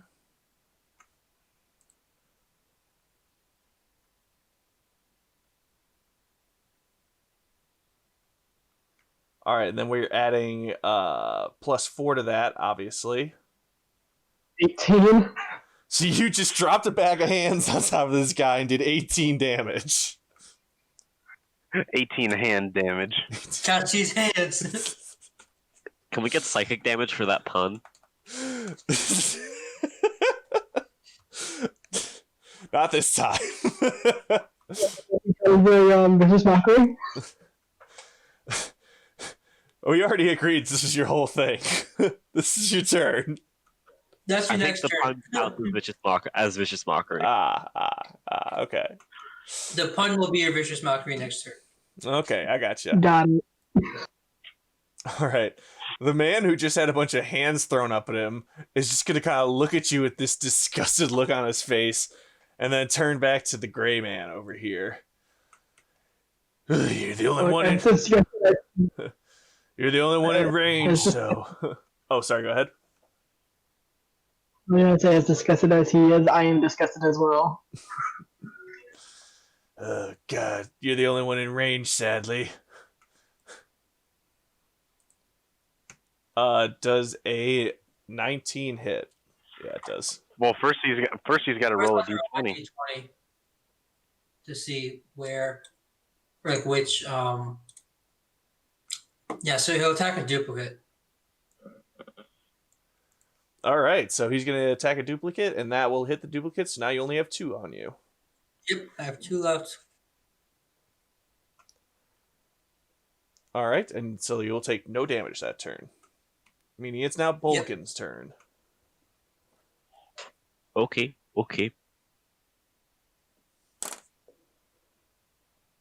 I'm just gonna shoot the Nothic right in the eye.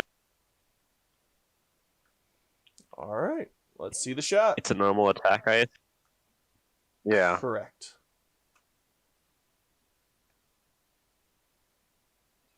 .24. That's a hit. Roll damage. That's 11 piercing.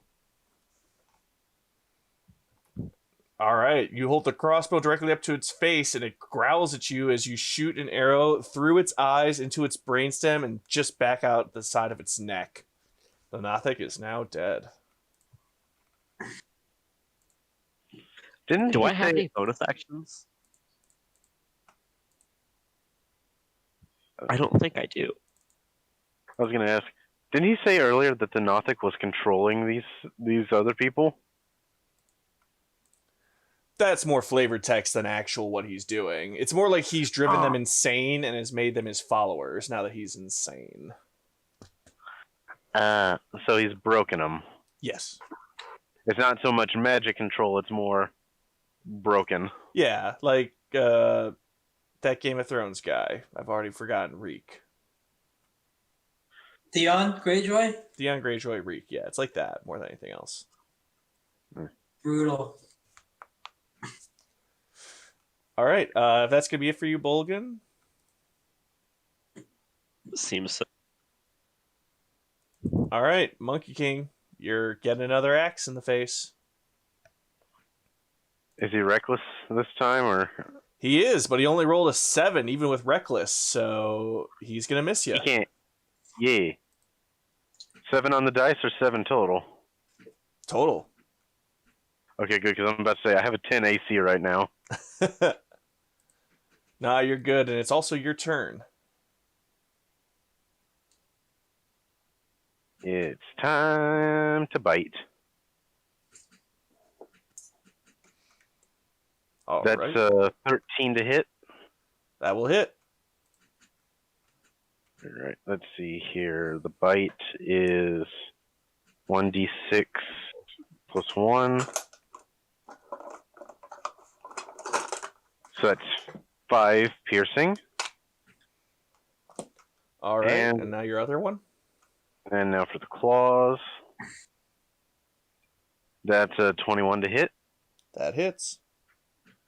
And that one is 2d4 plus 1.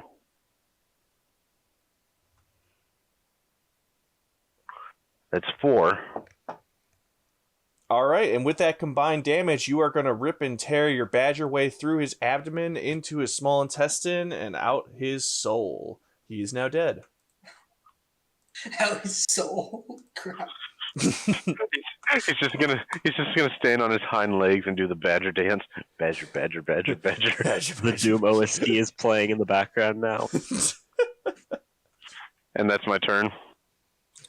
All right, Grey Cloak, you are up. All right. I am not a fan of this dude coming at me, even though he missed. So I will be casting Inflict Wounds at 2nd level. And it's with advantage. You Now, also have fire and I'm assuming 19 hits. Uh-huh. Get ready for 4d10. With your luck, you're gonna roll a 4. He rolled a 13 in damage. Oh, Jesus, man. It's 2 1s in there. Come on. Ugh. It hurts, but not that bad. He's doing okay by all standards. Oh, crap. I believe Madesh is up now.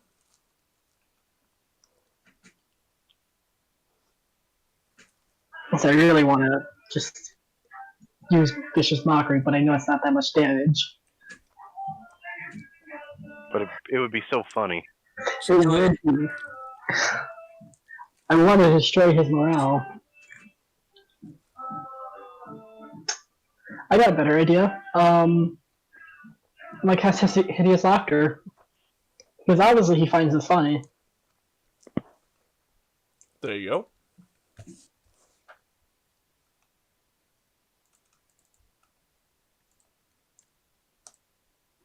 He was past this save 15. He fails. He is prone because he's laughing so hard about me telling him to catch these hands. All right. That is my turn. Yeah, can't do anything else. Does he do a wisdom saving throw every turn now? I believe so. Like every turn, and then every time he takes damage. Speaking of which, what are the hands doing? Oh, they're just kind of hanging around the ground now. Oh, I imagine the hands are tickling him. You don't have to run around me. I am in the sky. All right, Oh yeah, you're right. Bolgan, you are up. I'm gonna go right here for the flanking, I assume. You can't. That's my illusion. Then can I go directly under Yes. under the bird? Yeah, you can go directly under me. Alright, yes, I'm gonna shoot him with my heavy crossbow. with advantage because he's prone. No, disadvantage. Right? That would give No you just advantage. No, it's going to give Doesn't him it count? advantage because Because it's an attack within 5 feet. But Or does- that range gets disadvantage. His heavy crossbow expert takes that away. Okay, he's got Okay. 3 things that would give him advantage and 2 things that would give him disadvantage right now, essentially. If you include how his feats affect him. So he does have advantage, just barely. Okay. An attack Okay. roll against the creature has advantage if the attacker is within 5 feet of the creature. Otherwise, the attack roll has disadvantage. Gotcha. yes, it doesn't specify range. So yeah, So you're good. Yeah. So just I so long, rolled it. Let's see what happens. Watch since you you're roll within, 2 nat 20s somehow. yeah, since you're within 5 feet of it, it is with advantage. That's a 16. hit.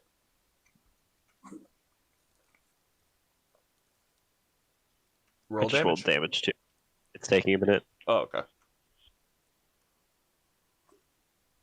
I think I pressed the button. If it's been like 20 minutes and it hasn't rolled yet, then yeah, I definitely didn't roll it. Rolling, rolling, rolling. I wish this thing would just keep rolling. So whatever the first one is, if this doesn't work. And if anything, one of us. That's 12 piercing damage. All right, a solid strike, and he's finally starting to look pretty wounded. He also still finds it hilarious. It was a really funny joke. It's my turn. Monkey King, you are up. Badger, badger, badger, badger, badger, badger. I'ma hit him Roll both attacks. with advantage because he is prone. Mm-hmm. That's an 18. Hit.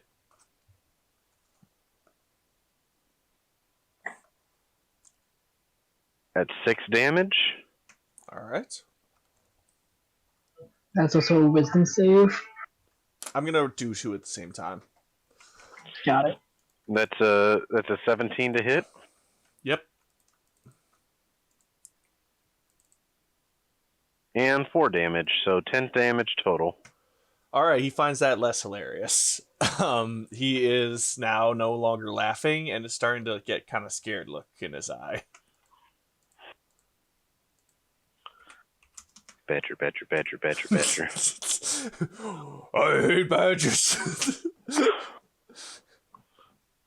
All right, Grey Cloak, you are up. Okay.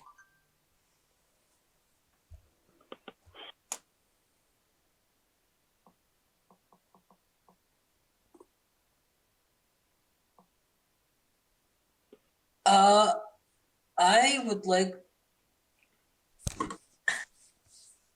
Yeah, let's cast command on him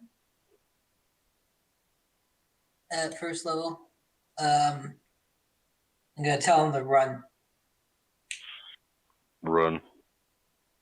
Yeah, exactly. Yeah, a bass drop goes off in the background. We don't know where it comes from. Yeah, for flavor, I could cast Style Emoji to make the music come out.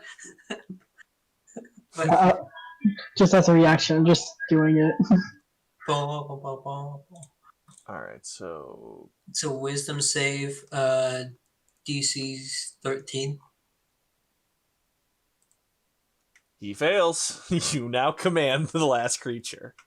So And he managed to run, right? yeah, on his turn, right? Is it Yeah, on its next turn. on his next turn? He has to run away. For me, Although it says that if it does not understand your language or if the command is directly harmful to it. it's not directly harmful. It's That's telling him to right. run. It's indirectly That's harmful, right. which is okay. Well, actually, I think he can still take his action to We're all gonna Just get me. opportunity attacks. You are all gonna get after. All right. Okay, so he can't run until it's his turn, obviously, but he will do that when it's his turn. We're going that way. Okay, so Madash, you're up now. Seeing that he's gonna run his next turn, I'm just gonna drop down right there. Land there. All We're all right. And then, just about to curb stomp this thing. Oh, God. It's like in no, XCOM when you get the first perfect Overwatch setup. and now I'm gonna stab him with my rapier. Roll damage. All And right. then mention. He's now like a stuck pig, about to run for his life through a dangerous field with very little health. Would anyone like to say any last words before he starts to run and die? Would I get to hit him first because it's my turn directly after his, or Let's just all roll our attacks at the same time. Yeah. how does Everyone roll your Like a- attack right now. And all of it's with advantage because all of us are flanking. Yes. I just whisper in his ear, catch these hands. I've got a 15. I think I rolled mine. Everyone just keep roll all your attacks. That's a nat 20. 26. That's not a I nat got- 20, it's 26. All right. I got 20. I got 2 19s. Madash, Grey Cloak, Monkey King, all roll damage, and then keep going. We have more characters who need to roll attacks. Wait, did I rolled mine? Did you say my name? There it is. 26, yep. Six roll gears, damage. Yeah, so we've got 11 plus 3 plus 5 plus 6. All right, so He's now... just dead. That's 25 damage. All right. As the madman turns and flees as he's been directed to do so in a direction that's totally non-violent, totally peaceful, immediately the four members around him turn on him, stabbing him, biting into him, cutting him to pieces, shooting arrows into his side, and he takes a whopping 25 damage, chopping his body in half at the midsection with all the damage he takes, and he falls apart onto the ground in 2 pieces. The audience erupts in a cheer at this. Badger, badger, badger, badger. and I badger, puke. badger. So now the question is, I have 6 hands. There are 4 people here with more hands. No. No more hands. Actually, are those hands? I have an idea for those hands. Those hands are going to be a Don't want these anymore? once-a-day use at most, FYI. I'm just gonna call the hands back into my bag. Can I And take one of very those hands? respectfully put it. Is it like That's a very ammo? good idea. Hold on a second. Bulligan, what were you saying? Can I have one of those hands just to keep? For why? I need to know why. An arrow. Make it a ranged hand that can like grab people in the face. So like a mage hand, but for an archer. Yeah, like you shoot the hand at things and it grabs it and brings it back to you with its little weird walkie thing. Do you want to give him one of your hands? I'm not sure if I like that. It's just you're using hands. I don't like the idea of just people using hands. Wait, tie, The range, though. tie You one can of shoot the, that over tie, enemy walls. tie one of the hands to an explosive arrow and have it walk towards something. Oh my god. It's actually a really good idea. You know, for the sake of like Matt, I'm not gonna do that because I don't want like him to just somehow think about these corrupt ideas you're thinking of. The enemies now know how to use hands. Oh, this is great stuff. So is a hand going to be passed along to Bulgan or no? No, sadly, I don't want these hands to be caught too much. All All right, so for now, we're limited to our 6 hands. And meanwhile, the enormous Ice Orc War Chief above you is giving you the classic slow clap. You know, I would give myself a slow clap as well. My, I wanna my, yell out. my. This is quite the warm-up performance for tonight's games. So many useful spells, so many overkills, so much violence. It was beautiful, quite frankly, beautiful. And you guys played it to perfection. None of you even fell to the lightning monster. Usually he can take out even so much stronger men. I was impressed. Very impressed. And he jumps Wait, down. you said warm up? Warm up for the day, not for you. Yeah, Mike, hold up. Oh I need more no. people to catch these hands. No need for you to fight more, gentlemen. You've more than proven you won't die in the waste. Here. And he just passes you along some papers. I wrote up these approval notes this morning. I figured you had it in you. Do I get some money then? Because, I want to fight. Usually they pay me. The customary pay will of course be handed to you, but I don't keep that on me. On your way upstairs, there will be the fight master who will reach out to you. Can I search around the arena for arrows? Like, can I try to pull some arrows off bodies and stuff? Sure, you're gonna find just no special arrows, because those usually just get spent and burn themselves out, but you do find 8 arrows lying around. And 1 silver arrow. Okay. After a minute, I revert back to normal. Ah, there is the man of many spells. I was wondering what that badger form was turned into.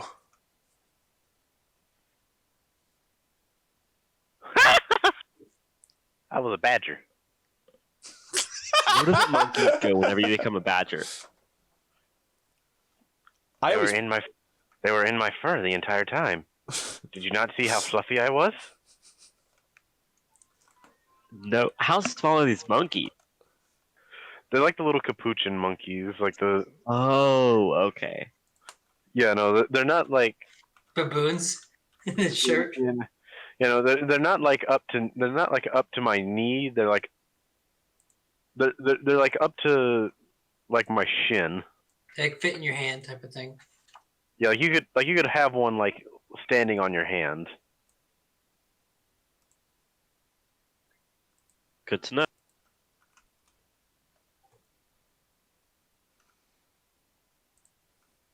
Alrighty. Also, I'm bleeding. Yes, well, we all bleed occasionally, my friend. A nice rest will do you well before your next journey.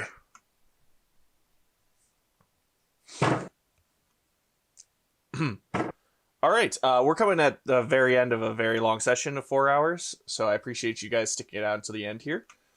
If you'd like, we can continue RPing this end session, or I can just recap what you guys got. Go ahead and recap, because I'm starting to get to. I have a combination of needing to go to the bathroom and also needing food. Yes, I'm also there too. Same. All right, so good job, you guys. You had a very straightforward run. Not to go over the entirety of the map that I had already made, but there were multiple opportunities for centrifuge or to essentially create a coup among the entire Ice Orc government. But, you guys decided it was fighting time, so it was fighting time, and that's perfectly fine too. Was there a way for us to actually go to like the Spire and stuff and do like the mission with the guy? No, I did not make this clear earlier. Essentially how it works is I create 3 session one-shots, essentially. So session 1 is us here getting approval. Session 2 is getting to and fighting our way up the Spire. And session 3 is a mysterious thing that happens at the top of the Spire you'll have to deal with. And if you can't make it to every session, that's perfectly fine. But that's why I sort of, I write the story so that players can be interchangeable between sessions. Is that just like next week, or do you just tell us when it is? Yeah, it'll be next week. Same time, same day. If you can make it, great. If not, you can come the one after that, or you could play any of the other games that I run in the future. Going forward, I'll be playing 2 games every week. They're either Thursday, Friday, Saturday, or Sunday, all in post-work hours or in the morning. And I always post here or on our LFG if you want to watch there too. Okay. Yeah. But basically, yes. So magic pants, I'm going to decide what those are. I'm taking a note though. Magic pants. We're going to get those for you. As well as the temperature ring. And then we're probably going to give a +1 to your crossbow. And then, Okay. Madesh, you don't really need too much more in terms of stuff, so there'll just be a general gold given out to everybody. I'm thinking about 400 GP with an extra bonus to our fighter guy who organized the fights, who will be handed an extra 60 gold that he can pass out if he'd like, or keep to himself. And meanwhile, Grey Cloak, you are going to find something called Soft Souls, which gives you a +1 to stealth. Okay, cool. Okay.